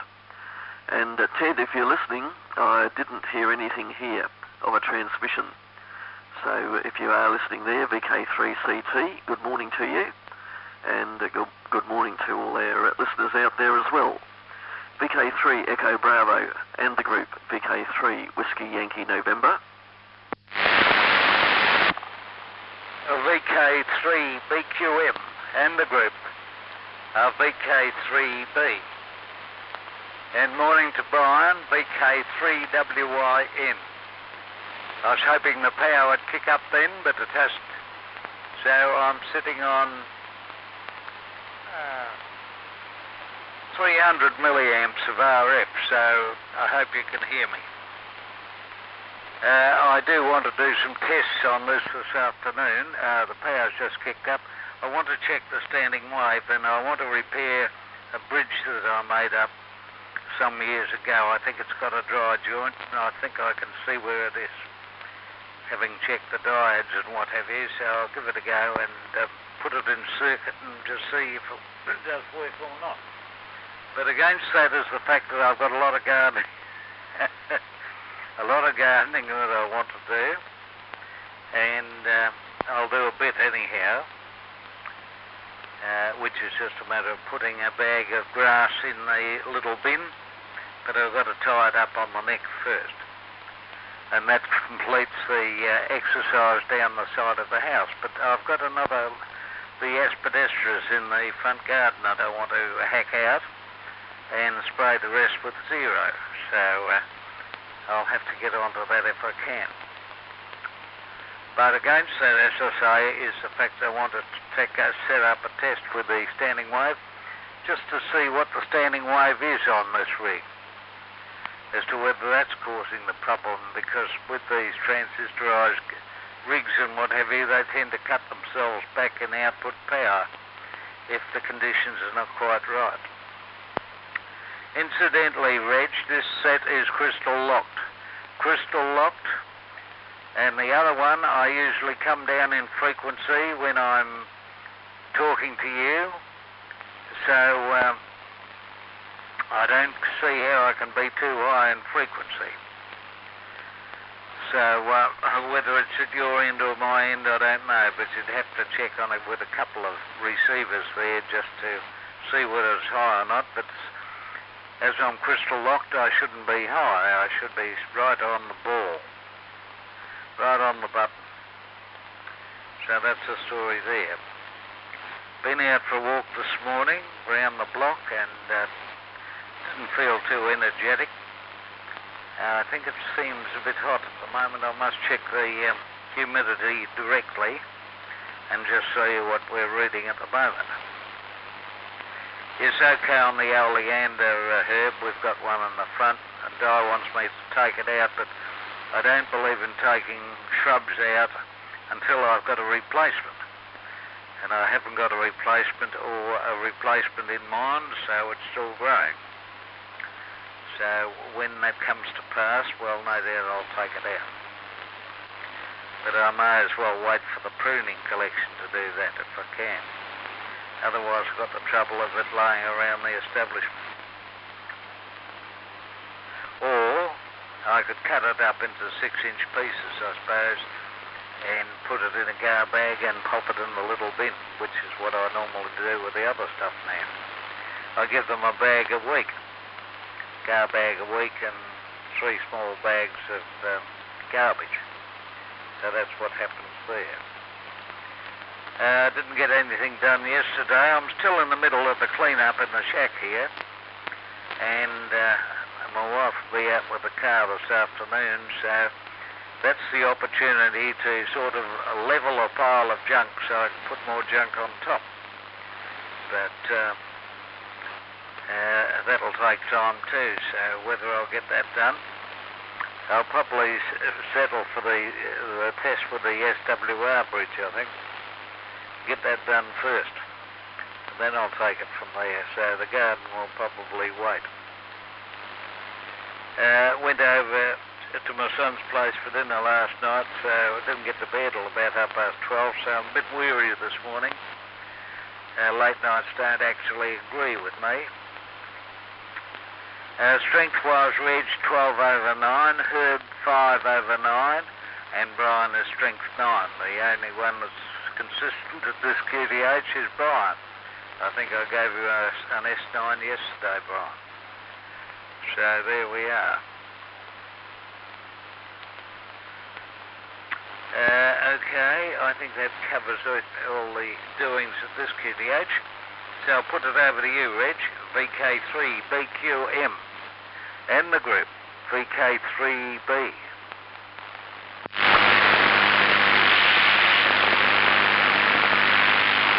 Yes, Roger, Jack. I'm going to check you against Herb's frequency on the FT101E. I just switched it on there to see if I can pick up any difference between you and Brian. Something is varying. I wouldn't be the slightest bit surprised that my receiver here is varying also. That's why I say at the moment I seem to have my station in a bit of an unreliable mess compared with what I usually do. I correct anything that plays up as it happens, but I've been concentrating full out on the Mark III linear with every spare moment I've had to the point that I've let things deteriorate at this station. The antenna, I did have a quick check on it when I came on air. I think it was yesterday or the day before. I can't remember which day now, but I did tune up the FT101 because I'd noticed an SWR of 1.5 to 1 if I fed the antenna directly into the tele radio without the ATUN circuit, and it normally should be 1-to-1, and it was 1.5. I put it into the FT101, and I found that if I altered my transmit frequency down to 1820 instead of 1825, if I transmitted on 1820, the SWR dropped down to almost zero, so it's detuned itself slightly, and what happens with the tuning of that antenna is, you know, I've got a coaxial capacitor so that I can readily vary it for altering my frequency of the antenna if I'm on AM on 160 metres. And that seems to have detuned for some reason or other. And I have been getting an intermittency of reception on receiving some signals. It seems to me that my antenna is altering in sensitivity on receive, and your signals were jumping up and down with it too, Jack. And previously, when you were on the 301, also operating higher in frequency than I was, I found it quite confusing at this end to try and sort out what was happening, and I'm still not sure. So your frequency this morning appears to be a bit on the low side to me, even though you were saying you're crystal locked. Now, I want to check it against Herb's crystal locked and Brian's crystal locked to see if I can see any difference, but I'll be using the 101E to see if I can tune the difference and find out what's happening. Your transmission sounds thinner to me than it normally does, and that's why I'm saying that you sound as though you're off frequency. Even when I'm listening on the tele radio, that's the effect I get. But on the FT101E, I found that I had to tune lower if I wanted to resolve you on that. So there is quite a fair bit of silly buggers playing up here at my end, and I'm not quite sure what's happening. So I might take a week off and get stuck into sorting myself out at this end, especially to get the crow going, because I hate to be talking and not being able to monitor my audio level, modulation level. Right, the Herb 1840 QRM and Brian with the line maintenance crew, but he's on air now. So hydraulic ram pump, yes. I was very interested to hear your comments on that yesterday, even though I couldn't stay around to return my thoughts on it. I had to go clear just at the time you finished it. And I was wondering that the principle of the thing is that you lift water up, you have to prime it by lifting water up, and then the pressure of the water and the weight of the water and these valves that you've got operating at certain time points so that the thing keeps pumping. I was just wondering why it doesn't run down like it's sort of running in a perpetual motion, which is impossible. and I was wondering why it doesn't run itself down, if that makes sense to you, but as interesting and all as it is, I obviously haven't got the principle, fundamental principle right in my mind as to what actually happens. The oleander can be poisonous to some people. Pays to be cautious handling oleanders. which you probably already know and understand. Good thing to wear gloves and not rub any cut branches, for instance. If you cut through, make sure that the sap doesn't get onto your arms or something. I only got a short burst of VK3CT, Brian, very early in the piece, and he apparently came up on sidebands, and being crystal locked here, I couldn't resolve him. But I haven't heard anything more from him. Good morning to you, Ted, if you're listening. You'll have no doubt a reason why you didn't try to come back up again. All understood here in any case, so we're looking forward to the time that you can come up. Cable TV maintenance, one company in the clear. Good on you there, Brian. Understands what you're referring to there. And there was quite a lengthy discussion taking place on 2 meters prior and during our start of our morning coffee break session here today, which I think Herb had been listening to, so he'll fill you in on that if you require it. And I did hear it, but I didn't have time to stop and concentrate on what they were referring to. Somebody did play back some interference that sounded very much similar along the lines anyway of what you had played back at one stage. And during Jack's over here earlier, I have some harmonically related or a beat frequency coming in along those lines of interference on Jack's signal. This is one of the reasons why I've mentioned that I thought Jack was running high this morning. It sounded to me as though I had a whoa hum in behind Jack's signal. Not clear, but it wasn't a clean cut signal like we usually receive from one another. I could hear this whir, sort of a motor whir coming and going in the back of it.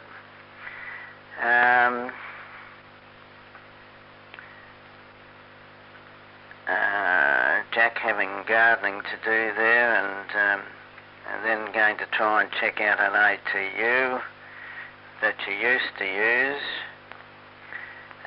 SWR, and I've explained what I was referring to as frequency-wise here with your signals, and I will switch on the FT101 when Herb comes on now and see if I can get a difference between his frequency and your own.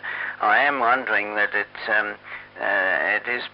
is possible that if your crystal was failing there, it is possible that you may change frequencies during that period of where your power drops off and then comes up again, that the set may actually have enough excitation of its tuned circuits, which are all tuned to 1825 there, to actually keep running without the oscillator actually, the crystal actually controlling the oscillator. That the oscillator is free running at around about 1825, because everything, all the slugs and that, and the oscillator circuits are at 1825 or thereabouts. Right, for me across to you there, Herb, so see if we can sort something out there. VK3JO to take it, VK3 BQM.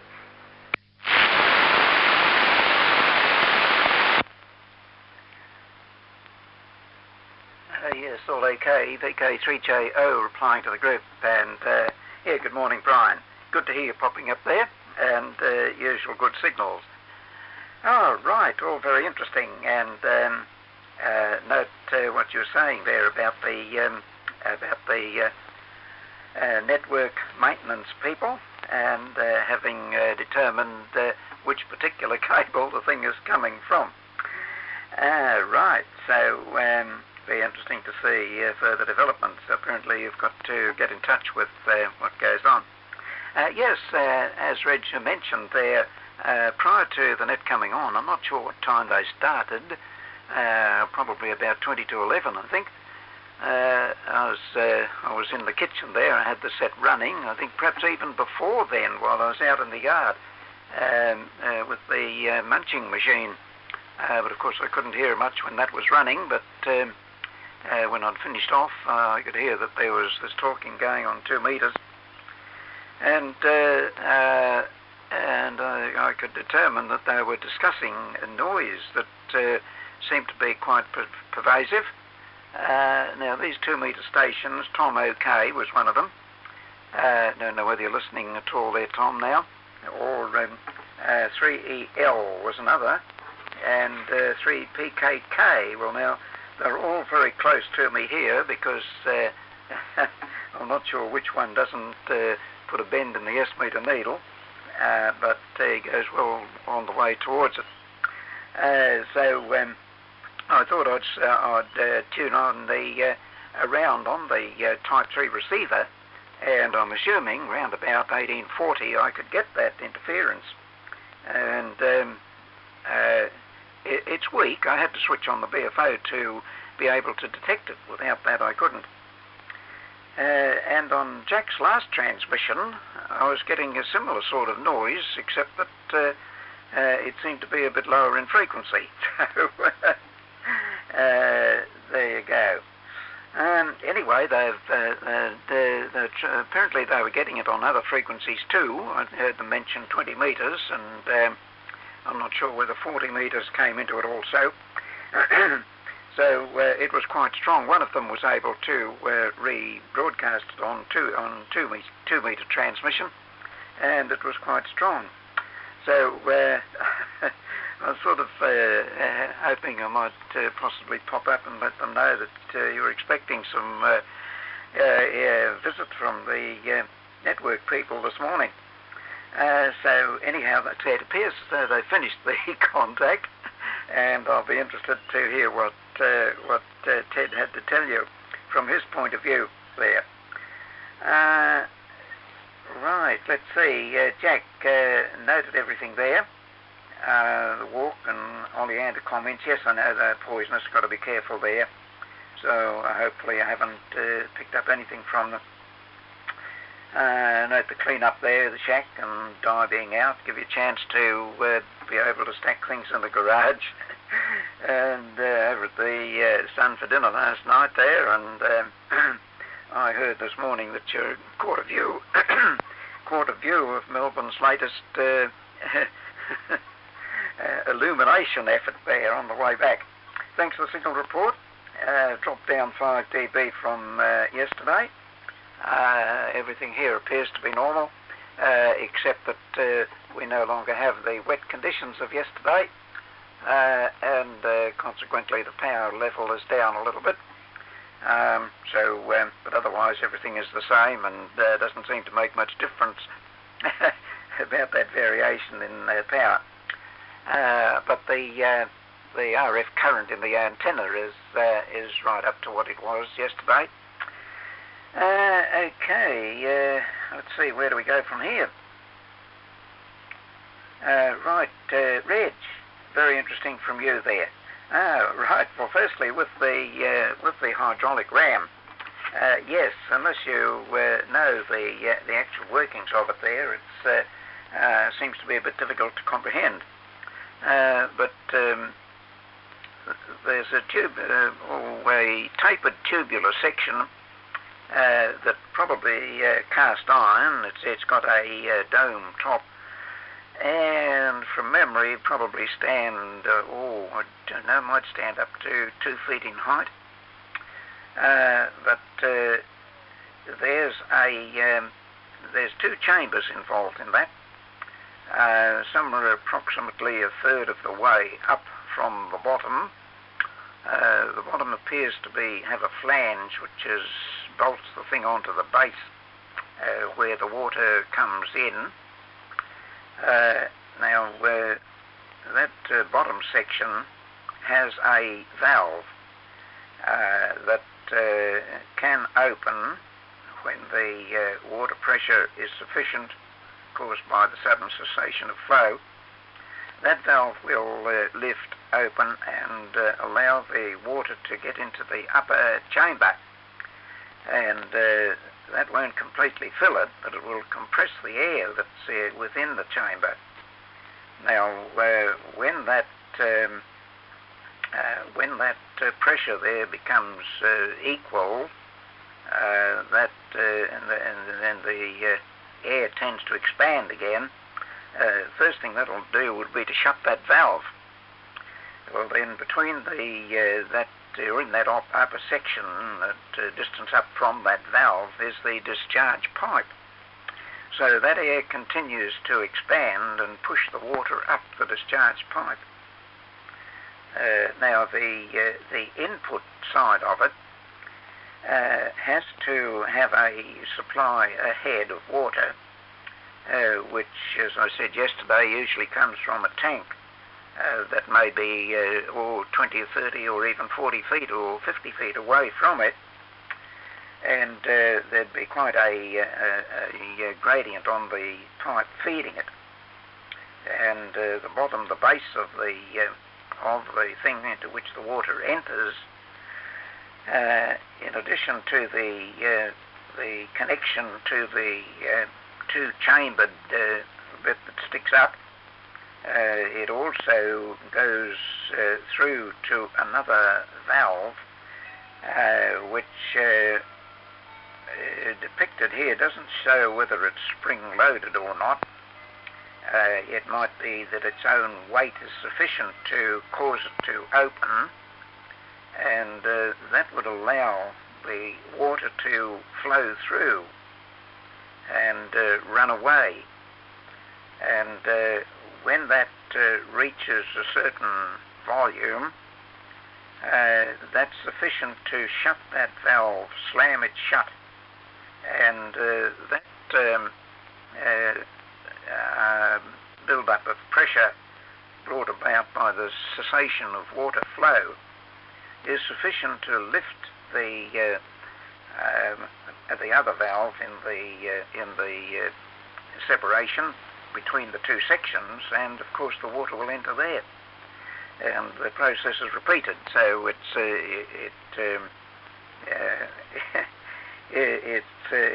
just that excess pressure build-up when the water flow is suddenly stopped that enables the thing to work. So that's the principle of the thing. Hope I've tried to make it clear. I hope I have. Right, let's see. That'll be interesting to check about the difference in frequency. I couldn't detect anything different here in Jack's frequency, so it all appears to be the same. Note the problem there with the antenna, and with the use of the 101 there to find that you're getting the SWR there 1820. Yes, there could be something in that coax capacitor, and goodness only knows, or it could be somewhere else, couldn't it? But yes, it's much better to have the thing working properly, and when you're so concentrating on that construction of the linear, it do tend to let other things slide.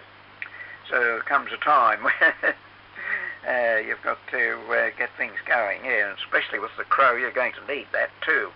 Yeah, I wish too that I'd got on with that job of reinstating that vacuum tube voltmeter, but that's something that's been pushed aside.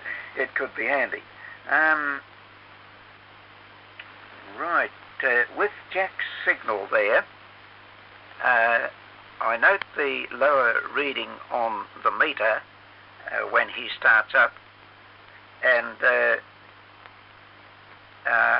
sometimes I'm not sort of watching the meter, but just listening, or perhaps trying to write something down, and then all of a sudden the fault will correct itself. And once the meter jumps up a couple of notches from 16 to 18, something like that, the audio content doesn't appear to be, doesn't jump up with it. It appears to be a bit weaker. So I don't know whether that's any guide, but it sounds very much as though with that lower carrier there, you haven't got the full power going into those transistors there in the final, and hence you're getting greater modulation. But when the full power comes on, of course, the modulation percentage would not be so high. So that accounts for that. Okay, well look, I've waffled on quite a bit. Hope I've made sense with everything, and it's all been of interest. So we're waiting with bated breath to see what Brian has to tell us about Ted's effort to get on the net this morning. Sorry you didn't persist there, Ted.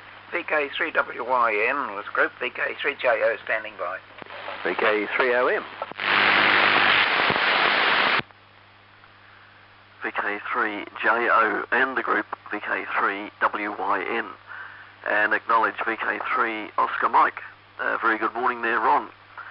And Ron, I'll call you in at the moment there, Ron, and I'm not sure if you've got time to stay or if you have to come and go quickly there.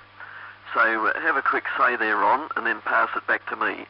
VK3OM to take it for the group, VK3WYN. VK3OM to the group. Yes, good morning, Brian. Good morning to you, Herb. And who else have I heard there? Reg, can't think of your call sign, Reg, but you know who you are. Anyway, no, I can't stay very long, Brian. I've got to head out in about 10 minutes' time. So I've got a few minutes, but I thought I'd just come in and give you a call. I did have a quick test with Herb about a week ago, and I must admit I haven't been back on 160 since. I've been rather busy with other things. But I'm just curious to know if the modulation's all right. It won't be as good as it could be because I'm using a sideband transceiver in the AM mode, so it'll probably be fairly ordinary from that point of view. But I'm hoping within a week or two that I may be able to improve the audio quality and probably the modulation depth somewhat too. So there it is. Everybody's running strength 9 out here. Some a little more strength 9 than others, but not a great deal of difference in your strength, Brian, compared to Reg. And Herb is down just a whisker on both of you, so there you are. Okay, I'll put it back to you, Brian, and I'll listen for a few minutes, but I am a bit short on time. VK3WYN with the group, VK3OM. VK3OM and the group, VK3WYN. Yes, thanks for the reports there, Ron. Glad we're getting to your location okay. Perfect copy here. However, the audio quality seems to be a little bit of breaking up there around the edges. Now, I'm listening on the telly radio, which is not exactly a hi-fi set, so what I might do is pass it round the group there, Ron, for some reports on your modulation quality and level. I'll pass it to, let's see, I'll pass it in the net order, and on the net is Jack, VK3EB, Reg, VK3BQM, and Herb, VK3JO. So, Jack, would you like to give Ron a report and pass it round to Reg? Over. VK3BQM and the group, VK3B. I read you at strength 7, Ron. I just having a look at the meters here. I'm running, that's better now. I've got about 600 milliamps of RF up the stick now, so you should be able to read me now. Ron, I was changing an SWR bridge at the time you were on, and I can't give you a critical report on your audio. But 100% copy at Hawthorne East. So that's Hawthorne East to Berwick or Beaconsfield or thereabouts. So over to you, Reg, VK3 BQM to take it.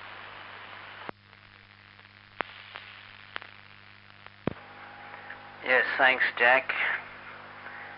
Good morning to you, Ron.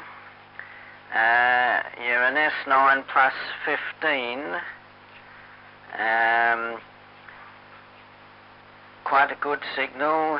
I thought, listening to the 101, it was a little rough around the edges also on modulation, but I haven't got an AM crystal filter in the FT101E, so I couldn't be dead sure of that, but signal quite strong, no problems to copy at all there, Ron.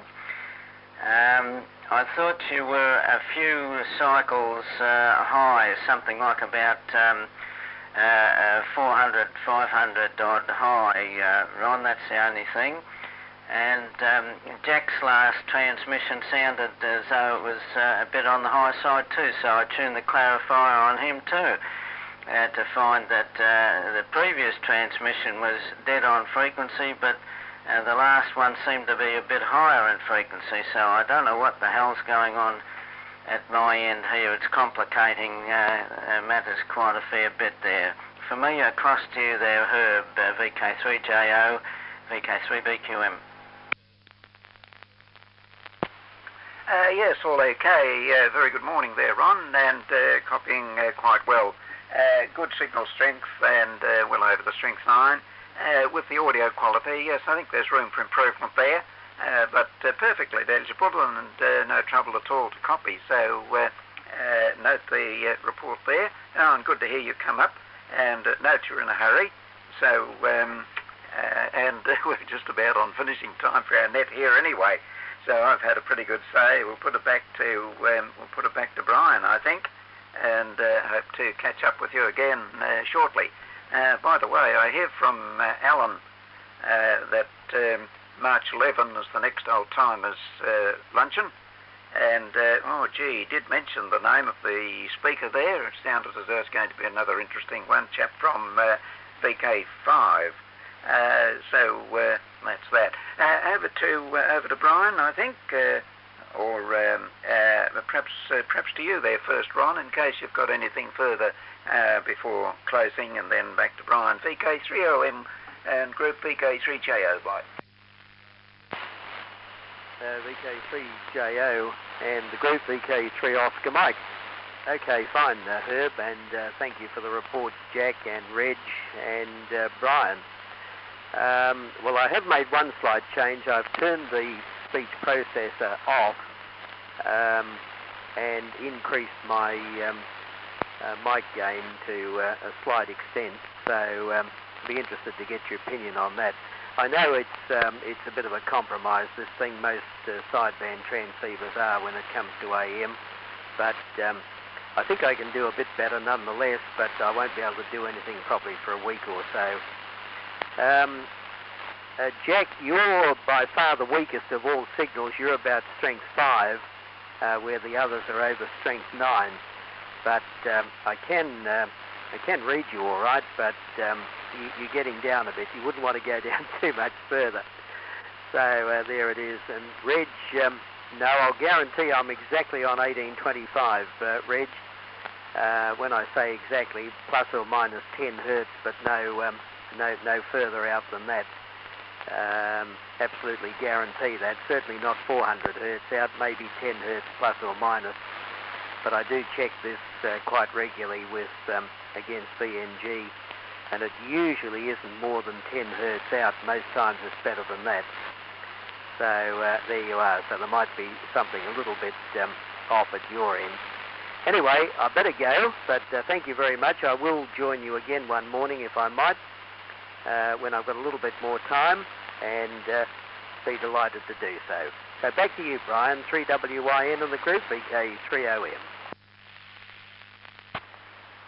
Yes, fine there, Ron. VK3OM and the group VK3WYN. Ron, I'll give you a further report. In the period that you were talking to the other stations, I switched on one of the valve Lafayette receivers, which are fairly good audio quality, as you would know, and still a little trace of a little bit of distortion there. Might be a slight overdriving, even without the compression in there, Ron. So for what that's worth, but otherwise a very good signal, and no trouble at all to copy, of course. And now, thanks for that comment on the frequency, Ron, of your within a few hertz of the frequency.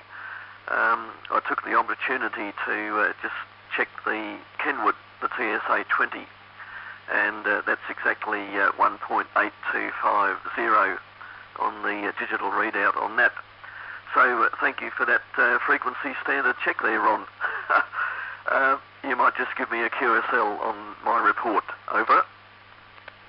Well, your strength 9 plus about 15 dB, Brian. No trouble at all. Go ahead. Yes, fine there. Okay there. Hope our reports have some help there, Ron.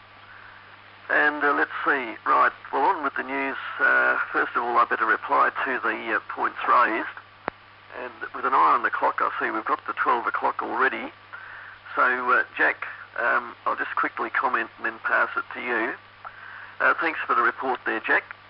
And note the comments there on checking the SWR and repairs to a bridge, I think you mentioned as well.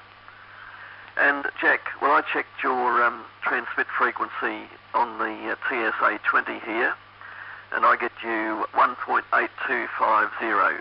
1.8250, Jack, on your transmission at the moment. Jack, have a say there and pass it back to me, VK3EB, to take it for the group, VK3WYN. VK3WYN, VK3EB, just for a short final. I put another standing wave bridge in the line, but it's not working. So never mind, I'll have a look at that this afternoon perhaps.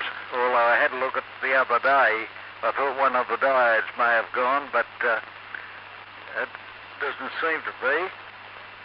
But anyhow, that's the situation. I'll say good morning all round. Nice of you to drop in, Ron, and nice to talk to you also. And I'll say good morning all round, good morning to our shortwave listeners, and pass it back to VK3WYN. Hope to catch you all tomorrow. The VK3B now off and clear. Yes, cheers, Jack. VK3 Echo Bravo signing, VK3WYN returning to the group. And let me see. Now, Reg, you followed Jack. Reg, note the comments there about your antenna being a little bit off tune, and hope that's not more earwigs in the capacitors like last time.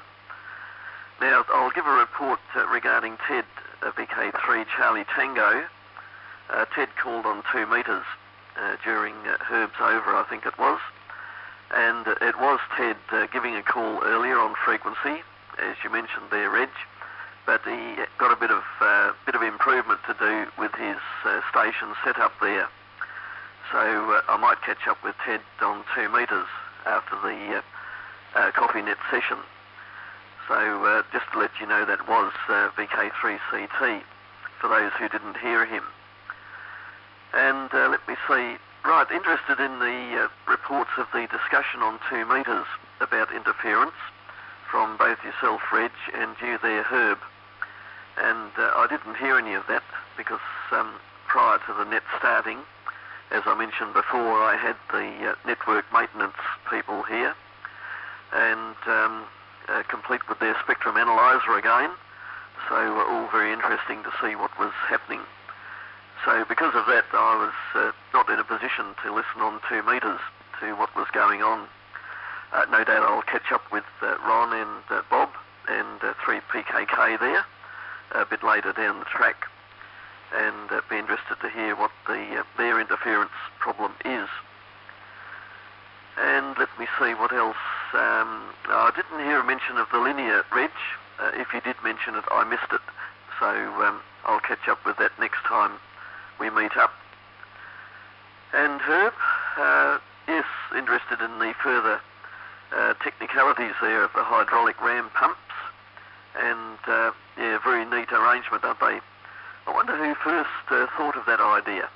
I suppose it was observed, like most things back in those days, by someone just with a keen eye, and noticed water, no doubt, running downhill under the force of gravity, and running into some obstacle and having that pumping action, imparting the energy there to another column of water. So they're certainly a neat arrangement, aren't they? And yes, at the oleander, I remember our daughter back in her horse riding days, always very keen or very careful not to get anywhere near the oleander bushes. I think they're fatal for horses. So for some reason, I think they will eat them. You would think the animals would know what to eat and what not to eat. Apparently not so with horses on oleander bushes, and I think the results can be quite drastic there. Let me see. Herb, I think you mentioned about the blue light district there, down above our art centre with their illuminated vertical. I wonder if it's shunt or series fed. Would be quite a handy little device there, wouldn't it, for 160 metres? I think it looks quite nice, actually. They had a bit of talk back on one of the radio programs yesterday about the illuminated spire on the art centre, and I think it looks rather nice, even with the ordinary white light as it used to be. Looks quite good there. But I think it's improved from what it was. I always had the feeling when I looked at it in its original form, it looked like scaffolding that had not yet been removed. So perhaps it looks a little bit closer to the final product there. The original construction idea, or the original architect's idea, I think was for a copper spire. And apparently there was some problem with the weight of the copper spire and also the wind loading problems there. So I guess they've settled on what there is now for the best option. But would certainly make a nice antenna there, that's for sure. Also, I guess it would make a nice lightning conductor. So I assume it's earthed quite safely. Yes, there will be another visit round about now, or in a few minutes, from the people who were here earlier this morning in regard to the interference and the checking thereof. And I think they will have with them a chap who used to be with the SMA and is now with the network maintenance people. So I'm hoping he'll have time to actually drop in, and also I'll have a quick chat to him. So at least I've got enough information to pass on to the SMA, and hopefully they'll take the matter a bit further now that the actual interference has been logged and verified by the one of the two cable TV organisations. So been quite an interesting experience. And looking at the time when that interference first appeared, that's getting on for about 4 months now. So has been quite an ordeal. It makes 160 metre sideband operations virtually impossible here, with all but the very strongest stations. Any station that is at all down in strength is quite unreadable at the moment. So I'll be glad when that's fixed up. Now, I'm just reading on a frequency counter here. Just stand by. The frequency counter I have reads 1825.250. Now, I'm not sure if the frequency counter is exactly spot on. I have a feeling this transmission frequency, which is crystal locked on the teleradio, is very close to the 1.8250 mark. So if anyone's got a more accurate readout on their receivers, they might give it to me there. But I know it's pretty close to the 18250 kilohertz as far as I can tell. Jack is signed. If Ron has gone clear, it will be back to you there, Reg. So I'll pass it to you with a pause. VK3 BQM and the group VK3 WYN. Yes, thanks, Brian. Doing a check on the last round of transmissions, I read everybody as being a bit on the high side at the moment, so and to top the lot, when I attune to the high side of anyone's signal with the FT101E, I've got this whirring hum type of heterodyne that is not present on the low side. But it's obviously with no signal on the air. I'd obviously it's not there unless I get transmission from someone, and it goes dead quiet when the carrier I'm listening to stops. So I need to go further into that and try and sort out what's actually happening. Thanks for the comments there, Herb, with that hammer pump series and the explanation. I'd still like to know more about it. If at some time I'm round your place, I'd like to have a look at that diagram of it. There are so many things that come into it with the change of atmospheric pressure with humidity and the likes of that sort of thing. I still am trying to work it out in my mind why it is the thing doesn't run down after you've primed it, and it would eventually, the friction would overcome it. Anyway, we'll sort that out sometime in the future, I hope. I'm just can't quite picture the thing, even though you've given me an explanation of it. Something I'm missing. Right. Cheers all. Shell's waiting for lunch. Look forward to the next time. VK3 BQM is now going clear and handing it over to VK3 JO. Cheers all. Herb, can I just take that briefly? Yes, go ahead there, Brian. Thanks, Herb. Reg, I checked your transmission on the TSA 20, which is accurate to, I think, within about 100 hertz. And I get you 1.8250 megs there, Reg. QSL? Yes, thanks, Brian. I'm on the tele radio at the moment, which is crystal locked at that, so apparently the crystal is running all right on its fundamental. Thanks, Brian. Cheers. Yes, cheers there, Reg. Over to you, Herb. Yes, all okay there, and right, all very interesting.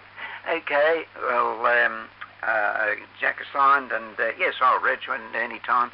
Yes, I'll keep this drawing handy, and any time you're around, of course, quite welcome to have a good look at it. And it's the sort of thing that really doesn't need priming in the sense of same sense as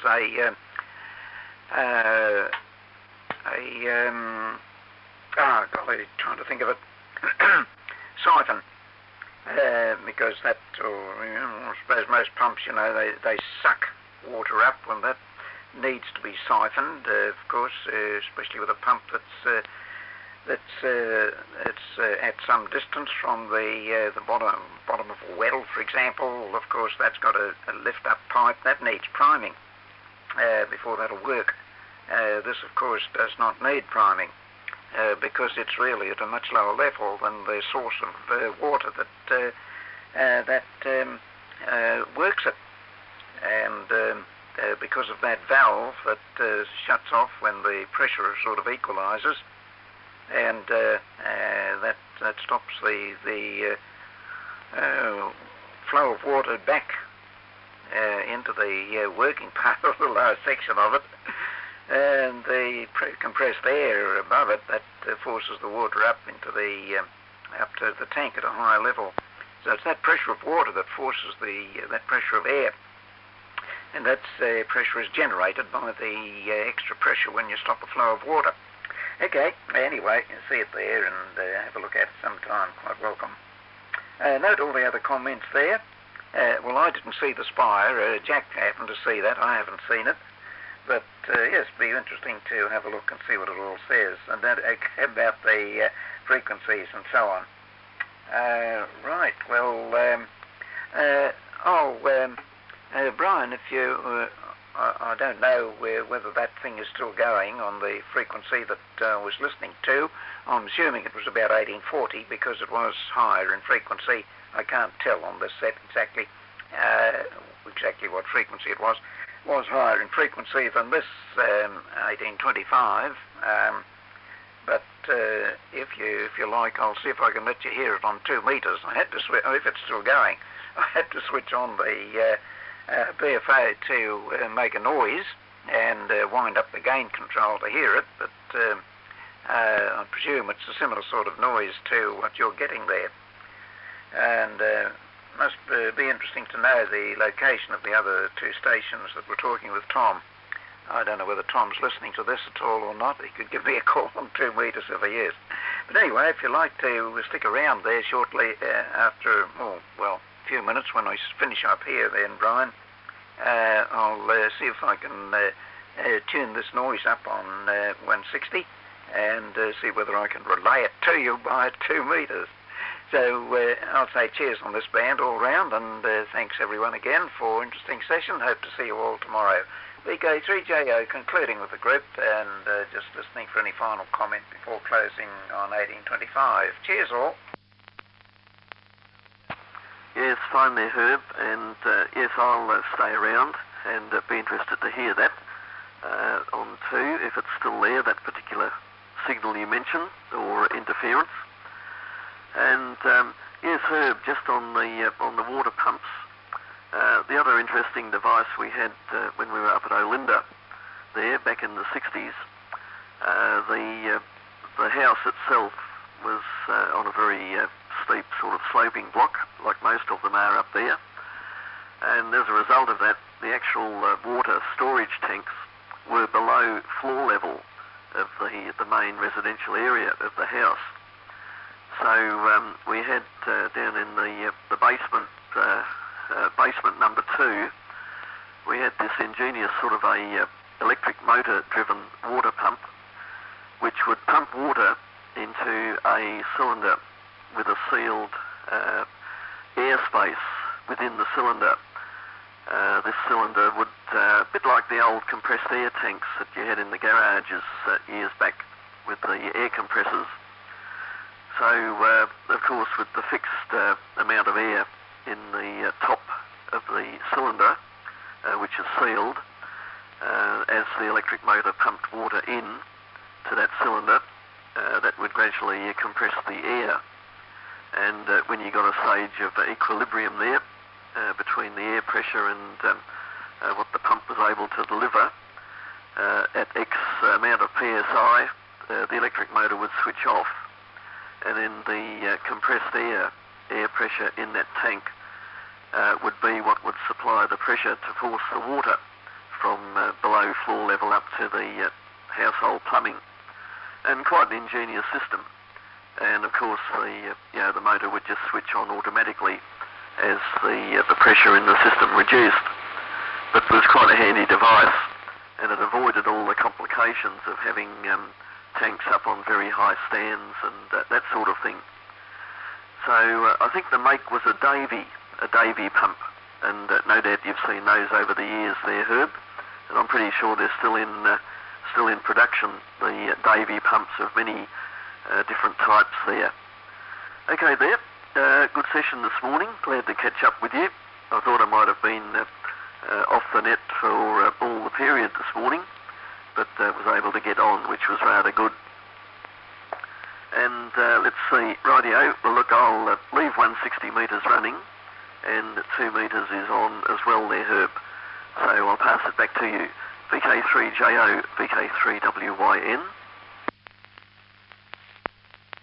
Oh, yes, okay there, Brian. Right, I noticed somebody switched a carrier on and off 2 metres there, but I didn't get any ID.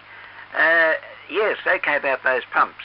I don't know the particular name of them, but I had met them at Tatura. Some relations up there visited years ago, and they used that sort of thing to get water out of the irrigation channel. They had a similar sort of thing like that, and it would give them pressure water. I think they probably use it for washing clothes and things like that, rather than showering and bathing and so on, rather than actual drinking, and have tanks for that. But that was the only occasion I've had anything to do with them. But obviously that would function too in your instance there at Olinda, I think you said it was, where the tank's lower down than the level of the house. So obviously, yes, right. Okay, well look, I'll go QRT on this frequency now, and I'll pop up on 2 metres when I can get this signal that I was hearing before the session on about 1840. So this was VK3JO concluding with VK3WYN and changing on to 2 metres. See you shortly, Brian. Yes, fine there, Herb. Just the location of those 2 metre stations. Tom, I think you know, is in the sort of Wattle Park area. Bob is out at Northcote, and Bob 3EL, and Charles VK3PKK. Well, he's pretty close to you, East Burwood. So, and all good signals on 2 metres always, of course. So that might give you a bit of a guide there, Herb.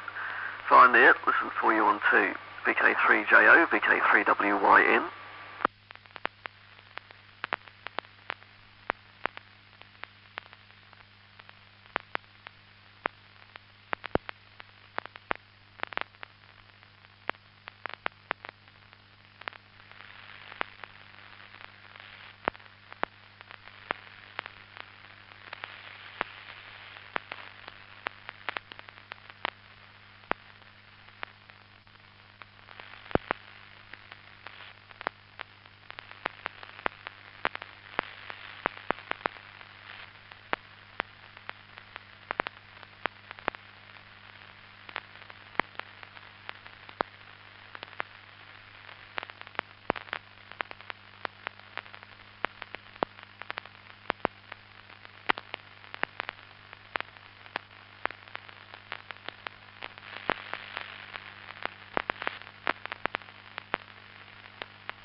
I want to see what's wrong with the antenna. I think I got it was a birthday present from somebody.